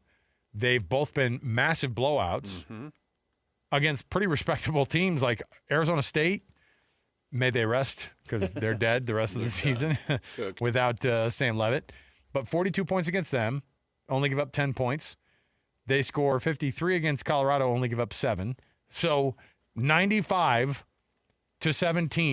in the past 2 games at Rice-Eccles Stadium. That's why they're one of the best offensive teams in the conference, and they're one of the best defensive teams in the conference. But what do we learn from Bird Ficklin and who we're going to see under center for the Utes tomorrow? Well, I mean, just based off of the injury reports, can you trust Kyle Whittingham's injury reports? Never. But based off what we see on the injury reports, Devin Dampier not even listed, right? So he's going to play. Yeah, he's got to play. And is he better than Ficklin? Yeah, I think the experience is invaluable. What we learned about Bird Ficklin, though, is that, oh my goodness, they have this very electric, very dynamic athlete that they can turn to. If Dampier goes down, I don't know that there's much of a step back. Right. And you can say, well, that was against Colorado. It's a small sample. It's 1 game. Okay, sure. But he still ran for – no quarterback in Utah history ran for as many yards in a game as Bird did against Colorado. That's pretty crazy. 151 yards, right? So, well, at the same time, though, I think Bird is not as good of a passer as Devin Dampier is, but I also don't think that Devin has been – he hasn't been extremely sharp. Right, he hasn't been throwing the football either. Right. So I think that – leaning on what that run game is for them. So just go off what you did last year. You just have to run for about 450 yards. You should be fine. And the quarterback's got to do a lot of it. So that's the other thing, right? So Wayshawn Parker's had his moments this season. Nakari Rogers has had his moments this season. I don't feel like either has been super consistent, though. And if they had a little more consistency at that position, a little more reliable there, I would feel a little more comfortable. But you mentioned the last 2 wins. All of their wins have been absolute blowouts, and their offense has been running on all cylinders. Are they that good? I mean, you go to the the cliche saying, you're not as good as your best, you're not as bad as your worst. Well, I really feel that way about Utah. They're probably not as good as the team that we saw against Colorado. They're definitely, I don't think, as bad as the team we saw against Texas Tech. In fact, that was kind of shocking, I felt. But we were talking about it with Christian last segment. The schedule is set. If they can take care of business Saturday night, there's a great chance that they wrap up the season without another loss and head into the postseason from there. And if the dominoes fall right in their favor, they could still play for something really big in a conference championship and potential playoff spot. Stranger things have happened, right? I mean, you think about the year that Oregon was rolling and then ended up rolling over and losing. Yeah. Like, that was insane. Is that the first year? What was that? That was the second year. Utah just needed to get in, right? They just needed to get in. And as soon as they got in, then they absolutely hammered USC in Vegas. Well, even that first year, they were 1-2, right? They lost to BYU. They lost to San Diego State the first Rose Bowl year. Right. When Rising came in and Rising took comes over. in, and he takes over, and that team ended up turned Yeah, the corner, I don't know if right? they ended up going 10-2 on the season. They didn't lose again. They no, didn't 11-2, 11-2 because they went and they won the until the Pac-12 Rose championship Bowl, game, right? But and then they lose in the Rose Bowl like a very, very close game. Yeah. But yeah, it was. Strange things can happen in college football, but when at that moment, when they had lost in overtime to San Diego State in a game played in the LA Galaxy Stadium in LA, Oh, that was a game that I was at. Double or triple overtime, one of those? I think it was double overtime. Yeah.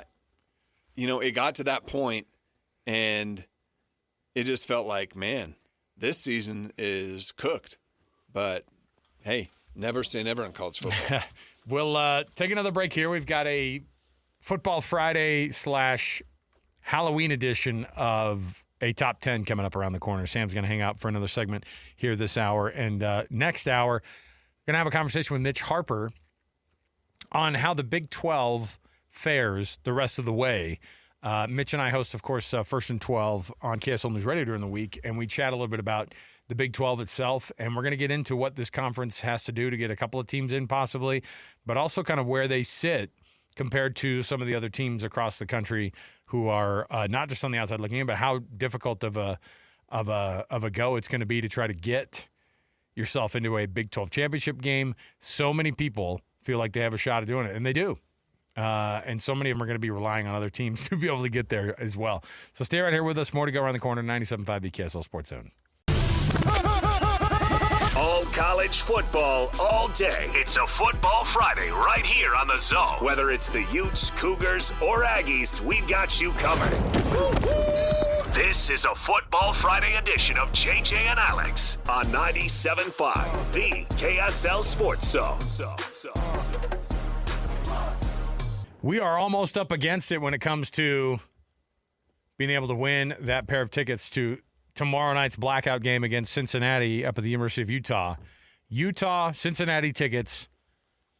I've got another keyword for you. If you've been listening along and you've been following these keywords and texting them in, you get yourself a better opportunity to be able to win the final keyword of the day, because we're going to be reading out that winner next hour right here. The keyword is MUSS. MUSS. Yes, the Mighty Utah Student Section. Just text it in 57500. That's the key word. You'll be automatically entered to win tickets for tomorrow night's game versus Cincinnati up at the University of Utah in Rice-Eccles Stadium. Musk. Not Musk, no. Muss? People are like, Muskie? Is that the new? No, that's Tusky. No, MUSS, MUSS, your keyword. 57500, that's KSL 00. And we'll get you in it. As long as you text in, it just gets automatically uploaded into the system, and then we'll pick our winner next hour. More chances of hearing all those different keywords across the day, the better odds you have of winning the tickets. Okay, I've got a top 10 here for you. How does the top 10 work, Napolis? You want to explain it to our friend Sam on how the top 10 works? So very first off is you don't participate very often. What else? No. I don't participate very often. But I hear you guys do this segment. Okay. Every now and then. there you go. So you know what it's about. You got 60 seconds. I think. Napolis, don't take your headset off and I just hear the already would you give up. rather. So wait, what? So top 10, I've got in front of me. This is a Halloween edition on a Football Friday. I have to guess what's in your top 10? No, not my top 10. I have in front of me a definitive list All right, gotcha. of the top 10 Halloween movies of all time. Now, what I mean by Halloween is these are voted on by fans over time, like their favorite movies to watch during Halloween. Gotcha. So even if it's not a quote-unquote Halloween theme to it, yeah, it's scary as hell. All right? Are you talking specific movies or specific franchises of scary movies? Are they supposed to be scary movies or just Halloween movies? No, okay, I There's just a said difference. this. You said Halloween. Sean, listen. You guys You need said to Halloween, freaking but listen then you up. said scary as hell. So. I said, that's what I said. I go, they're on, like people watch these the most on Halloween. Right, gotcha. They are not Halloween themed necessarily or not. Got it. Done. But they are, all right. Like I said, they could be very scary. They could just be like a classic, you know, Halloween type movie. So I gotcha. You've got 60 seconds on the clock. You guys have no shot. You had way too many questions Do we go at before the this same thing time started here? up. Yeah. You can just start yelling them out. I've got them in front of me. 60 seconds, we just go. 60 seconds. I've got the top 10 in front of me. I've got way too many. On your mark. Get set. Go. Beetlejuice. Ding. Hocus Pocus. Ding. My wife loves that movie. Halloween. Halloween. Ding. What's Peanuts? Great Pumpkin. Great Pumpkin, Great Charlie Pumpkin. Brown. Are you reading off of something? No, Get but outta I here. know that movie. The This Great guy Pumpkin. is reading off of the Google. Hey, I You closed. son of a gun. I closed my laptop. You get invited to Hey, this? those are 3 that I knew He without Google. pointed at his computer. He's like, no, I like that one. You son of a gun. Hey, it's closed. It's Okay, closed. fine. Great Pumpkin. Got it. So my favorite's not going to be on there. One of my favorites, The Burbs. Oh, The Burbs is a great The Burbs movie. is No. phenomenal. It's not going to be on there. Okay. Nightmare on Elm Street. Yes. Nightmare on Elm Street. Ding. I get See Scream? Dead People. you say Scream? Just on the outside. What's that one called again? I See Dead People. Sixth Sense. Sixth Sense. Oh. I know. That's a great one, though. What Lies Beneath? Great scary movie, but you're asking Sean for... Paranormal Activity. No. Oh, I love how you said that, though. I don't know. Okay. Here's your top 10. We wasted too much time with you chastising me. Well, so this give is, me 30 this more is an seconds on the offense. clock. This is an offense. This I is didn't an know that offense was a rule. beyond. This guy's over here with Google open. He was like this. Look, I gave you the 3 that were already on my mind, but I I wasn't. hate you. then- By the way, do I need to say during a game that you can't cheat? Do I need to say it? I guess as a I thought guest it was you can open do book. We have way too many kids in school nowadays. They're like, you can open your book if you want to use it. You can use your notes. Okay, here are the top 10. All right, go. Beetlejuice, Nightmare on Elm Street, Clearly. Night of the Living Dead. Oh, yeah. Yeah, great. That's a good One of the OG zombie movies.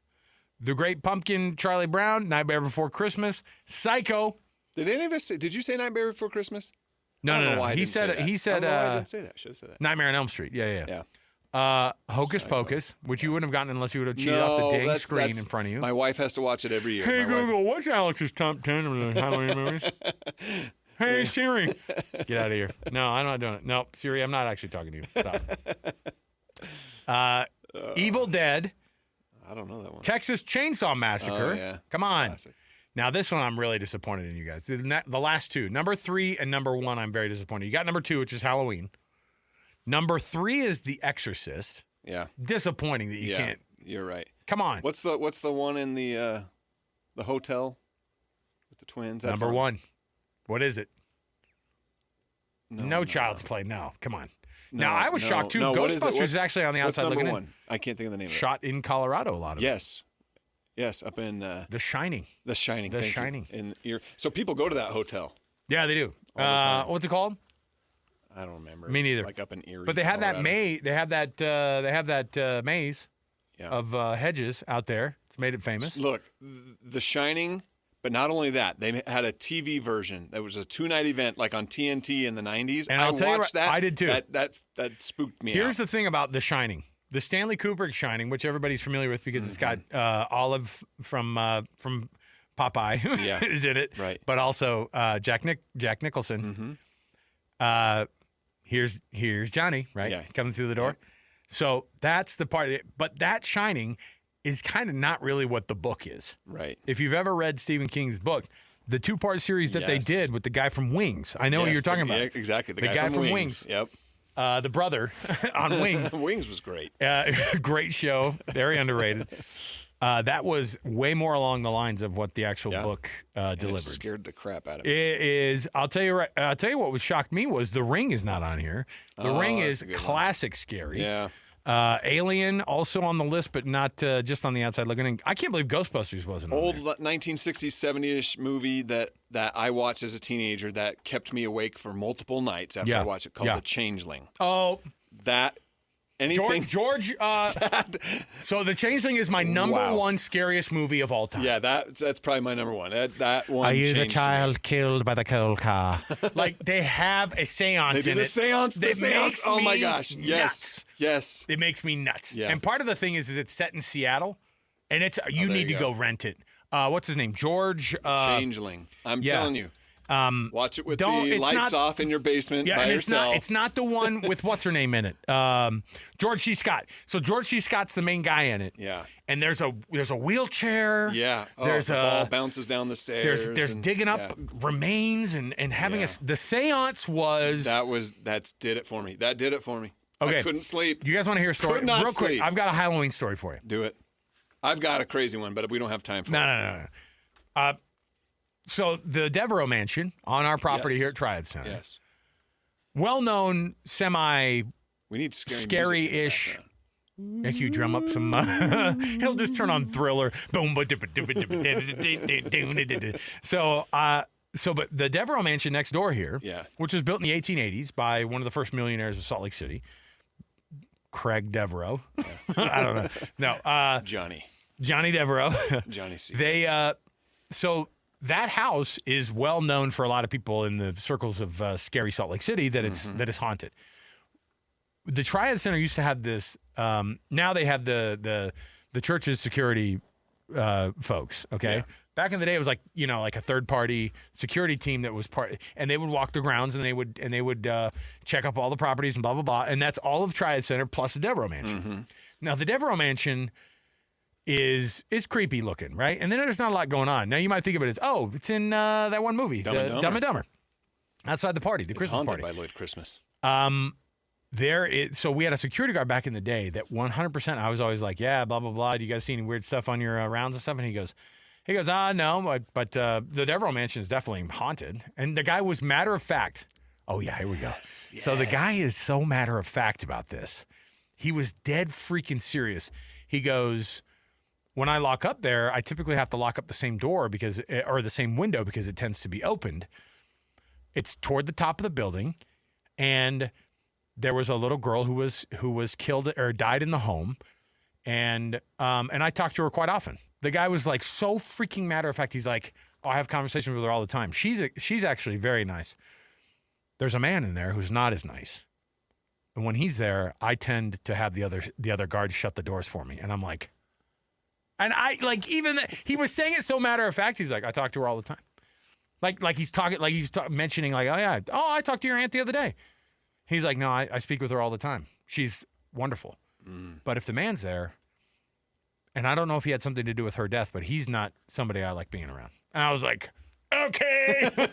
And so one night, Ethan Millard and I, who did the Nightside Project for all those years, we arranged having the guy open it for us, and we walked around the Devereaux Mansion. Are you the child killed by the cold car? Like we were trying to we were trying to act like we were cool, but like, man, it was scary. That is a scary, because you go up into the upper parts of these old mansions, and by the time you do get up to the top, you're like, and by the way, the scariest part of the whole house in the Changeling is that room that he has to burst through the door. Yes. Go watch The Changeling, 1980, George C. Scott. Scares the crap out of you. Yeah, cap your Halloween night with that. It will. Thank us later. If you're your kids will not. My kids can't even take anything scary anymore. They can't take anything scary. No. So, all right. We'll take that the break. music made it. I know, it actually did. Like as soon as that music started playing, I just leaned into Alex. Haunted Devereaux Mansion across the street over here, fellas. Yep. Let's go check it out. Let's go hold hands and go walk through the mansion. All right, we'll take a break. We've got more to go around the corner. Mitch Harper is going to join me next. Thanks, Sam, for hanging out, man. That was Appreciate awesome. it. We'll come back and we'll jam with you on some Big 12 in the college football playoff rankings. Stay here. All college football, all day. It's a Football Friday right here on the Zone. Whether it's the Utes, Cougars, or Aggies, we've got you covered. This is a Football Friday edition of JJ and Alex on 97.5, the KSL Sports Zone.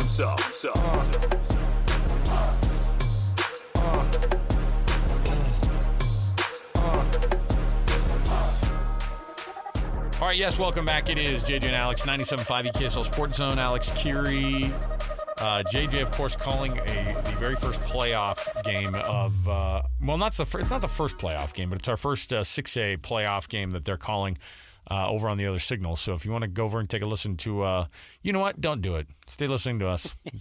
Don't do it. But it is available, of course, over on our 1280 signal. That's why we're serving you with both signals today with 97.5, and then, of course, 1280 AM. You can get that and dip in on the high school side of things for Game Night Live. Alex, Kirry, Mitch Harper, who's our BYU insider for KSLSports.com. Mitch and I do this First and 12 show over on KSL News Radio every Tuesday, and that show is Big 12 specific. So I'm going to have Mitch take off his BYU insider hat and go straight to us being the the Big 12 insiders that we are. In fact, you actually have a Big 12 hat. You could probably physically put it on right now too, Mitch, which I was disappointed that they shorted you. The whole reason of sending you to Kansas City was for you to steal me another Big 12 hat, and I haven't been able to find them online at all. I mean, I feel absolutely – I do love that they we're all – you've already got a hat, so get out of here, dude. So anyway, Mitch, welcome to the program, man. Hey, happy to be on, Alex. Yeah, I was trying, man. I was trying to get you another hat, but Brett Yormark's New Era team had me on lock. They already had me down for one. They're like, this guy's already bringing it up in his weekly show, talking Big 12, talking about the New Era partnership. We knew this guy would be trying to get a boatload of hats. Oh, my goodness. Well, so the Big 12 hat, we'll wear that. We'll technically wear it the rest of this segment here. I have something interesting I wanted to bring up, and that was – that from the Big 12 perspective, and because it's Football Friday, and because I love just projecting into the future the possibilities here of what the college football playoff could bring to the Big 12 conference, I think most of the year, Mitch, we've been talking about the Big 12 conference not getting necessarily the respect that the other conferences get. When I say the other conferences, I really just mean the SEC and the Big 10. However, I think there's also some consideration in there too, because I think Georgia Tech is making that run that I think a lot of people didn't expect them to make. There's going to be an ACC representative in there, and I think a lot of people assume it could be Georgia Tech, but the national pundits cannot turn that corner, I think, on two things. Letting the Big 12 and the ACC be more of the conversation than just the one teams that they're kind of allotted, and they're trying to pencil in extra teams from the Big 10 and the SEC. Have you seen that change at all over the next little bit as we're going to get into the first playoff rankings next Tuesday? I've seen it a lot, and some outlets are even saying 5 SEC teams. Are you kidding me? Come on now. It's crazy that the Big 12, being a power league, that it feels like they're treated closer to a Group of 5 league than a power conference league. Mm-hmm. And it's just frustrating because I think, yes, it is crazy how this league where you feel like, okay, Texas Tech has arrived, and they're just going to steamroll the season, and then they lose to Arizona State. This league always does that, and maybe they always stub their foot, and they can't have someone always just remain unbeaten, and they always beat up on each other. But, now it's the spin job is, the SEC doesn't have any elite teams this year. They've got depth, and we heard for years with the Big 12, and even going farther back, the Pac-12 days, that was always looked at as a bad thing. And so they can't have it both ways. And I think the Big 12 is worthy of being a league that has 2 playoff teams this season. And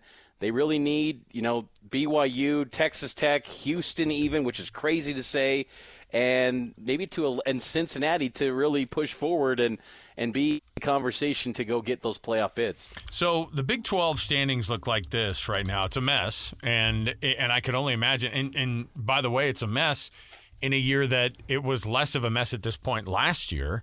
But you're going to see some fireworks over the next few weeks. And so you mentioned the top teams right now. The top teams in the conference have either no losses, which is BYU and Cincinnati, or Houston and Texas Tech, who both have 1 loss apiece. And then after that, you have a slew of teams who have the 2 losses. And here's the thing that's interesting about the teams with the 2 losses. Utah is one of those teams. Utah is one of these teams that Joel Klatt from Fox Sports has winning out the rest of the way, which I could totally see that happening as well. Definitely. Why not? They could, and by the way, if BYU fans are out there, they probably you want Utah to beat Cincinnati this week. It makes things maybe a little bit easier for you down the path as well. And you have the tiebreak over Utah if you're BYU. But here's the thing, is that Texas Tech is banged up enough right now that with that 1 loss that they already had against Arizona State, Mitch, people are looking at them and they're looking at them a little bit sideways. Not Joel Klatt. He still has them winning out. He has BYU losing once because if Texas Tech wins out, then one of those losses would be against Texas Tech. He has an 11-1 BYU versus a Texas Tech 11-1 team in the Big 12 championship game on December 6th. I know that's a distinct possibility, but he's dismissed wholly Cincinnati. I feel like he's like, nope, they're not happening. He's dismissed Houston all the way. Said, nope, that's not happening.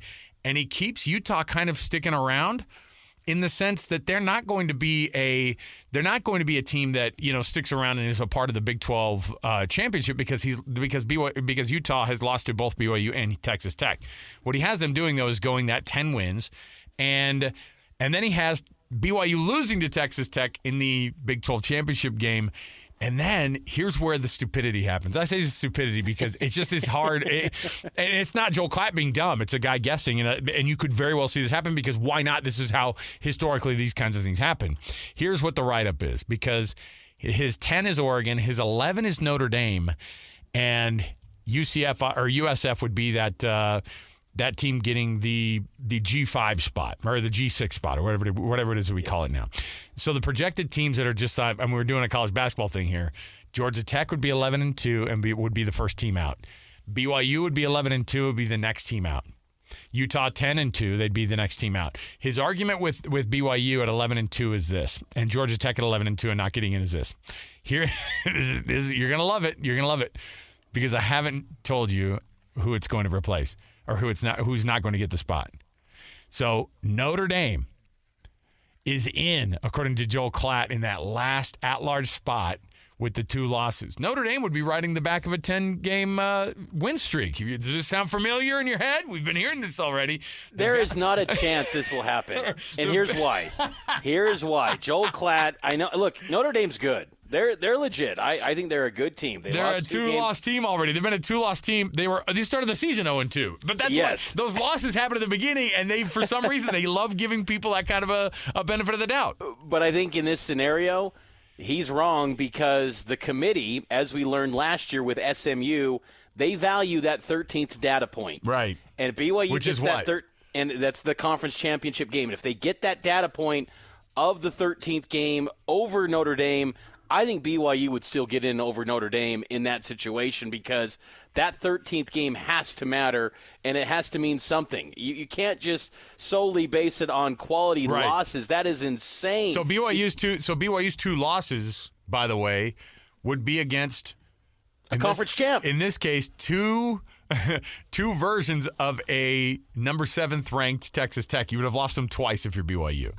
Yeah. Utah loses out on the tiebreak because of that tie. Notre Dame gets in because of the and I love that you brought it up because it says in this scenario, Georgia Tech would have closed the season with 2 straight losses, and its best win would be against either Clemson or Duke. Fine, the ACC's kind of weak.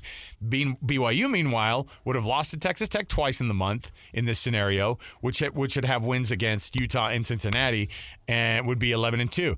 Texas Tech would be that team, and the argument that Notre Dame would be there is because he has BYU listed as a loss, is a conference championship appearance and loss is what it is. They're in that category. Notre Dame doesn't have a conference championship game and never will, and they won't want to ever have one because this is how they sneak in a lot of these different scenarios.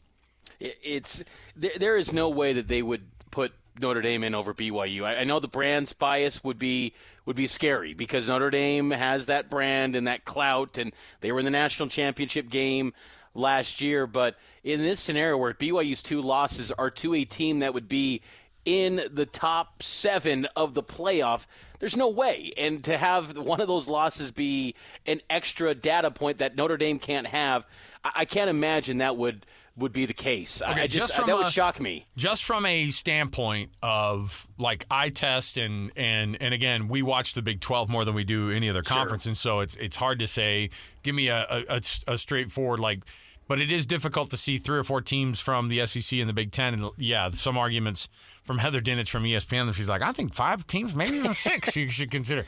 Yeah, but when you look at this, is the Big 12 good enough to have 2 teams into the college football playoff this year? Yes, absolutely. The top end of this league is good enough to produce. And I honestly think, too, and we were talking about this on First and 12 earlier in the week, I really believe that if Utah won out and went 10-2 but still got left out of the championship game, they have to be in the at-large hunt because the 2 losses, assuming BYU gets to Arlington and Texas Tech gets to Arlington, that'd be your only 2 losses. I think that there'd have to be a debate, too, on Utah. Those 3 teams at the top, that highlights the strength and the depth of this league. And then Houston, too, who, again, even I'm sleeping on here when we talk about this. Houston might have We barely think about them. Houston's got West Virginia this week. That's probably a win if you want to play the schedule game. At UCF, TCU, at Baylor. That's pretty manageable for Houston in the month of November. Yeah. they could be the biggest wild card in this mix because of strength of schedule piece. So I think the Big 12 deserves to have 2 teams in the league. I know Commissioner Brett Yormark said a couple weeks ago at Kansas City at Basketball Media Days that when he brought up football that he believes this league definitely should get 2 bids. And remember, too, they had a new audit on the selection committee and how they select teams. And Yormark was involved in this, and the Big 12 the playoff chairman this year is a Big 12 representative in Mack Rhodes. I know that doesn't necessarily guarantee 2 bids, but you'd like to think that the Big 12 is going to get a little bit more respect this year with the playoff. If they don't, they better hope and pray that they get that 24-team playoff format to materialize, because this 12-team and 16-team 5+11 that they've thrown around for future years that they want, that's never going to work if it's in the hands of the committee. Well, speaking of 5+11, the 5 that I'm looking at right now, it's actually just the 5 plus the other 6, or the other 7 rather. I'm looking at CBS Sports' projection of the college football playoff rankings and what bowls, all those sorts of things. Now they're guessing way into the future, obviously. Your 1 is Ohio State, your 2 is Alabama, your 3 is Indiana, your 4 is Texas A&M, according to this. Then it goes Georgia Tech would be hosting Memphis in the first round as a 5-12.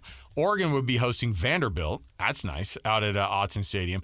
Now, interestingly enough, they put BYU as a 7 seed and champion of the Big 12, hosting at Lavelle Edwards Stadium on December 19th, Notre Dame, the 10 seed, which would be wild. I don't know if we've ever imagined or seen any of these others. So that's the projection that they have right now. And then 8-seeded Georgia hosting Ole Miss for a little SEC on SEC crime for that first round.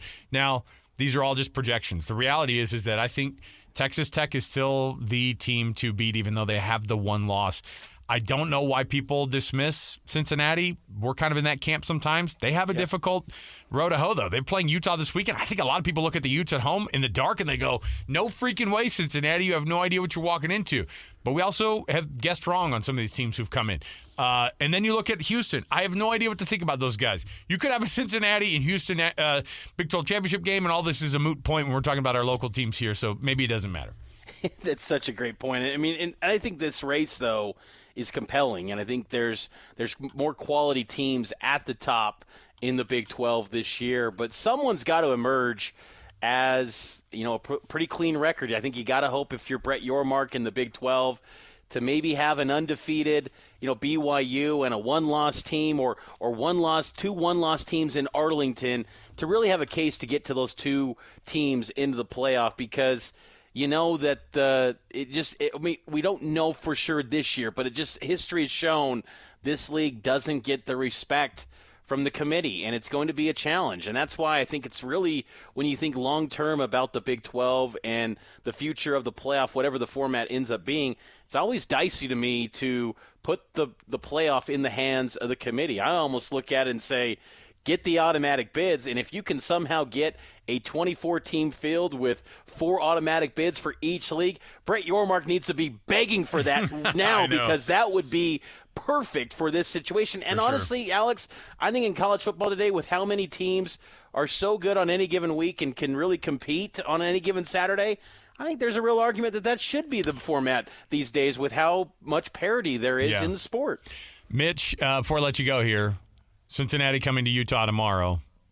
Who wins that game up at Rice-Eccles Stadium? I've got Utah winning that game, and I think Evan Pryor, the running back for Cincinnati, being banged up is a real issue. But I think Utah, what they showed last week against Colorado, that was a beatdown. Yep. Colorado was coming off a win over a top 25 Iowa State team. It's embarrassing. That was a beatdown. I expect more of the same. I thought that was a real impressive win by Utah. And regardless of the situation at quarterback, Dampier not on the availability report. I think Utah's feeling really confident. They got depth at QB. That's something that, think back to last year where they didn't have any comfort at their quarterback situation. They know they've got 2 guys that they trust right now. That gives them a lot of peace of mind, and that defense was all over the field last week against Colorado. I'd expect more of the same with Cincinnati being shorthanded in their backfield this week. All right, Mitch Harper. You can hear him, of course. He hosts Cougar Tracks on Saturdays with Kyle Ireland over on KSL News Radio. He's our BYU insider, but today putting on the Big 12 hat, literally, to be chatting with us about it today. Mitch, thanks for hanging out on Football Friday, man. We'll chat with you again. Always happy to do it, Alex. There you go. Mitch Harper will take a break. More to go. 97.5 EKSL Sports Zone.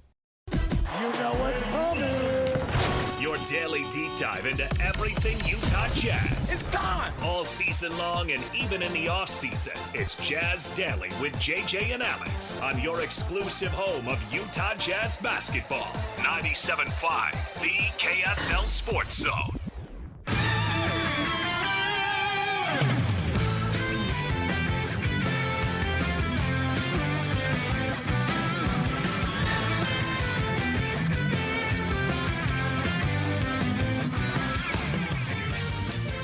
Welcome back, everybody.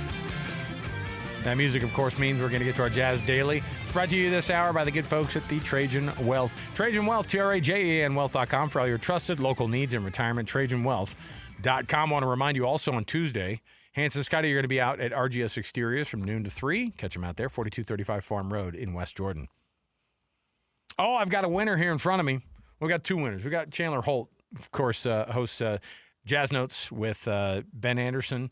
And he's also one of the people who covers the Jazz extensively at KSL Sports, and he's also one of our digital producers. So we'll get to Chandler here.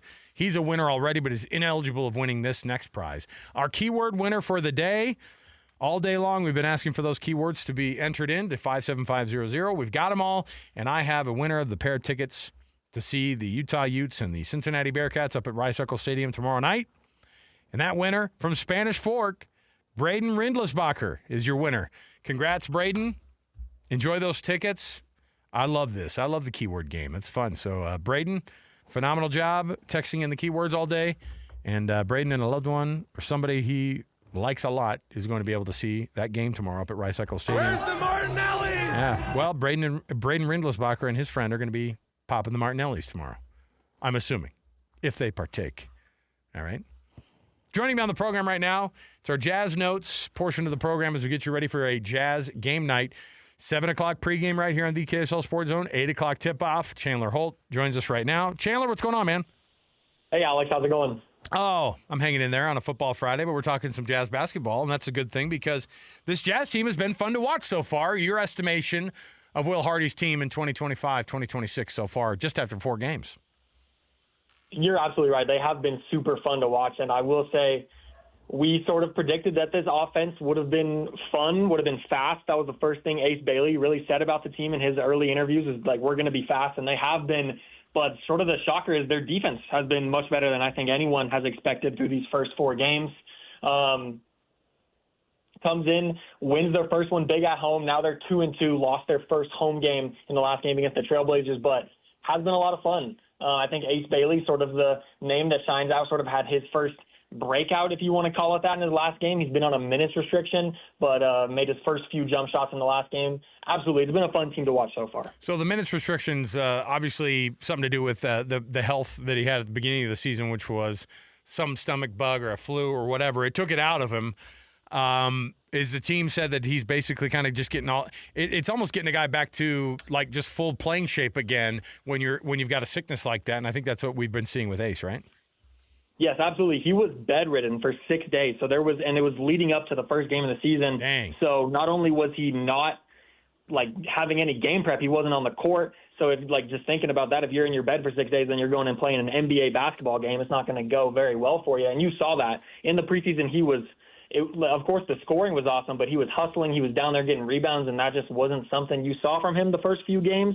Last game, he was on the glass. He looked confident with his jump shot, getting to his spots. And I think of every player who's played all 4 games, he has the least minutes per game. I would imagine as he sort of gets his legs back, he's going to enter that starting lineup and also surpass that at least 20 minutes a game mark. So Walker Kessler is getting even better. And Lauri Markkanen is having as hot of a start as he's ever had in his entire career. And he's also got, obviously he's got an all-star season under his belt a couple of years ago. Is he back to that form, all-star form, Lauri? Not just what we're seeing in the point scoring, but it just seems like he's all over the court. And then now you've got all these other weapons that are a little bit younger. And what are your impressions so far of the 2 core guys that I think a lot of people are hanging their hat on with this Jazz team, Lauri Markkanen and Walker Kessler? So I'll start with Walker Kessler because there was a little bit of that drama on media day where he said he was frustrated with his contract. But if you're tuned into it, you know that the Jazz want him to enter restricted free agency, not because they want him to leave, but because it's better on them financially. There is no doubt in my mind that Walker Kessler is going to stay with the Jazz, and that's most likely going to get proven after this season. But 17 points, 10 rebounds a game is what he's at right now, almost 4 blocks and steals together. That he's going to get paid. He's earning his money right now, which has been awesome. And I think through the first 3 games of the year, he didn't miss a single shot. He's been awesome. And then for Lowry, I think last year Lowry was holding back a little bit. His foot wasn't entirely on the gas. And then coming off of the Eurobasket summer, he has been fully unleashed. I think this is the best version of Lowry Markkanen we have ever seen. He's averaging 34 points a game right now, which is ridiculous.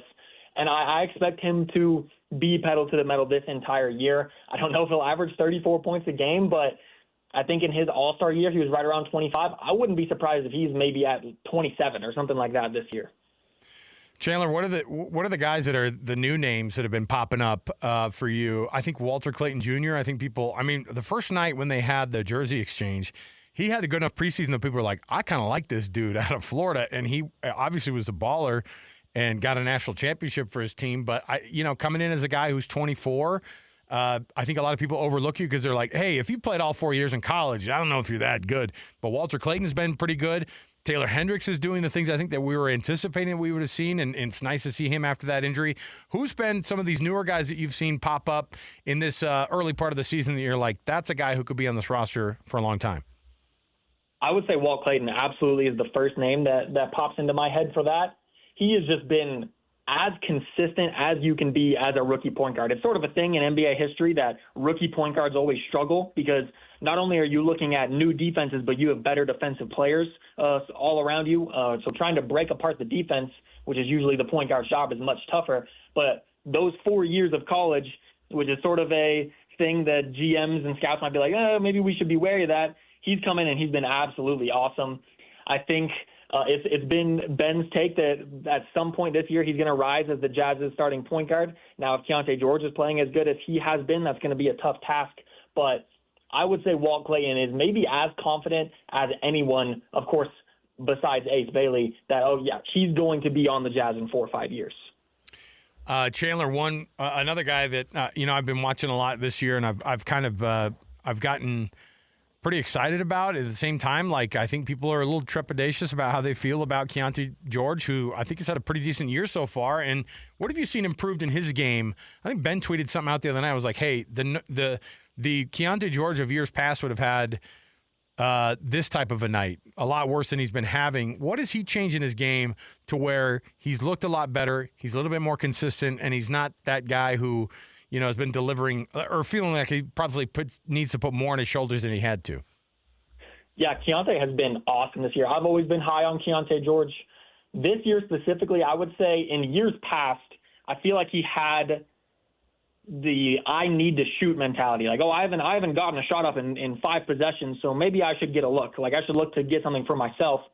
But I think at Keontae's ceiling, he would be a point guard, and maybe we're talking like a Jamal Murray, not necessarily a pass-first point guard, but he is a bit undersized for the 2 guard, so he would really thrive as a 1, and 9.2 assists. It is only 4 games. I doubt he's going to stay above 9 for the entire season, but I would say just the maturity, the calmness when you're running the show, and not necessarily always need the guy that, I haven't shot in a while, let me get a shot up. And on top of that, I believe he's shooting over or around 65% inside the arc this year. A lot of times for Keontae in the past, it's been 3-pointers and then a floater or a layup or the occasional dunk. He's done a lot better at operating within the arc this year, which I think when you're getting your points, especially for a guy like Keontae within the offense, yours is going to be a lot more efficient. And I think efficiency was the main thing he was sort of lacking in years past. Chandler Holt, you can read his byline at KSLSports.com. He's one of our digital contributors. He also covers the Jazz and hosts Jazz Notes, the podcast with Ben Anderson. Tonight at Phoenix, this Suns team is 1-4. One of those losses came in overtime. Shockingly, forcing that overtime late against that Jazz team that I thought had it wrapped up, but they gave up those 7 points in the last, 12 or 18 seconds or whatever it was. But they ended up getting the win. Phoenix feels like they should be better than they actually have been. So what do you estimate with this one tonight in Phoenix? So it's kind of a tough with even though you see guys like Yusuf Nurkic and Steve Mikhailuk, Larry Markkinen, even these vets playing, the Jazz are still one of the youngest teams in the NBA, and the Suns are not that. They only have a couple of young players who are in their rotation. So my point here is young players are unlikely to beat the same team twice in a row because those more experienced teams are better at not only making but executing on the changes they need to make coming off of that loss. And all time, the Jazz are 7-6 on Halloween night. Oh, so we'll look see at what that. happens. We'll see what happens. I don't think I'm not just writing it in the books already as a loss for the Jazz. I think it will be a great game. And also, that was Larry Markkinen's 51-point game, so clearly he was liking what he was seeing, licking his fingers at the Suns defense. So we will see. I am expecting in the last game, Booker had 34, but he struggled in the first half. I think he was shooting under 40% in the first half. I expected him to come out with sort of a vengeance in this game. I think it's going to be a fun game, and hopefully we see more than 15, 20 minutes for Ace Bailey. That's what I'm looking for. All right. Chandler Holt, you can read him up there at KSLSports.com. Listen to Jazz Notes, the podcast. Chandler, appreciate it, man, as usual. Have a good Halloween night, man. Awesome. Thank you. You as well. There you go. Take a break. We'll come back. We've got more around the corner when we return. Best and worst. Is that next? Oh, yeah. Best and worst next. Stay here. 97.5, the KSL Sports Zone. All college football all day. It's a Football Friday right here on the Zone. Whether it's the Utes, Cougars, or Aggies, we've got you covered. This is a Football Friday edition of JJ and Alex on 97.5, the KSL Sports Zone.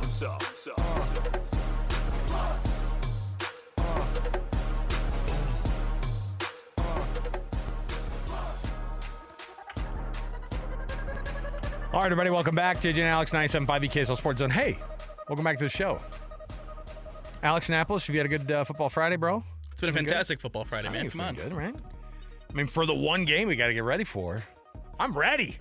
I got this one dialed up, man. I've already figured it out. Utes by 10.5. All right? That's my pick. Best and worst brought to you by the good folks at the Doug Smith family of dealerships in American Fork, Spanish Fork, and in Linden. Nobody knows cars like Doug. This happens periodically. I don't know if it's our attitude, maybe our producer Alex's attitude. We just seem to find a lot of the bads. There's a lot of bad that happened over the course of the last 24 hours. A lot of worsts. Not a lot of bests. Now, I will say that the best is Halloween night, you could have a Toronto Blue Jays World Series champion tonight if they get the win. And that would have totally flipped the script, by the way, on Dodgers Nation and that whole thing and Shohei Ohtani and all that. I guess we are all assuming that that the Dodgers were going to win. I mean, JJ and I said, what, at max 2 games they were going to win? Fine. So the best is you may have. Although, if they win this one, did they go? It's a Game 7 after this then, right? Yeah. Okay. Force a Game 7. Force a Game 7, please. That's what we want. Let's go Dodgers. Yeah, I want a Game 7. That's what we want in a World Series. Game 7. And you can't have a Halloween champion, all right? But it is weird to have November that we're playing. Here are the worst stories of the day. Sam Levitt, we talked about it a little bit earlier in the show. It's official. He is going to be out the rest of the season. Season-ending surgery. That's a bummer because that's basically Arizona State, or tell me if I'm wrong, packing it up for the rest of the year. It seems like it, which is kind of weird because there's still a 2-team loss. You never know what can happen. But Jeff Sims suddenly becomes really, really good as a backup, as he's been no good so far? No, I want to give him the benefit of the doubt. So here's the real problem with that Arizona State team, and this is why they'll never be Big 12 champs again this year. They've given up 28 sacks this year. They give up 5.5 sacks a game. And you're supposed to be the best team in the conference? Never going to happen. You can't give up. They're dead last in the Power 4 conferences of giving up sacks. And there's some bad teams that are giving up sacks. So there you go. Arizona State, your season's over. So sorry. That's one of them. Especially if you lose the names. Oh, yeah. Hey, if you were one of those people who has YouTube TV and you like to watch your ESPN on it, so sorry. Disney, ABC, ESPN, contract dispute with YouTube right now. Can't watch those stations. So, I don't know. You probably are paying for it streaming somewhere else on accident. If you're like me, whoops. Forgot I had this one streaming over here. The Ravens reported an injury. They said it was a mistake. Oh, we reported it wrong about Lamar Jackson's availability. See, this is what's going to happen. You can't mess around in the NFL on the injury reports. And they reported that his practice status was different. The Ravens are not going to appeal the fine. They said it was a mistake. Clearly, we made an error regarding player injury reporting and cooperated transparently with the league's investigation from the moment that we knew. We accept the decision by the NFL. We violated the policy.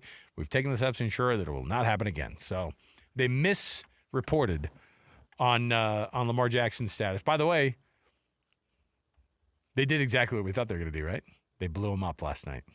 They blew up Tua. It's good to have Lamar back. It is good to have Lamar back. And on the night, how about 18 for 23? 4 of his 18 completions, touchdowns. No interceptions. Quarterback rating of 91.9. Or no, sir, that's his QB rating. His overall rating, 143.2. I know you were having the conversation with JJ yesterday, I believe it was, about the 2-5 teams. If they can get healthy now and figure it out, I could see this Raven team sneaking in, man. That conference or that division especially, they could sneak in and do some stuff there because that's a mess. All right, Napolis, thanks, man. Appreciate it. It's been a good Friday. Yes, we'll be back again. More on the corner. Stay here, 97.5 the KSL Sports Zone.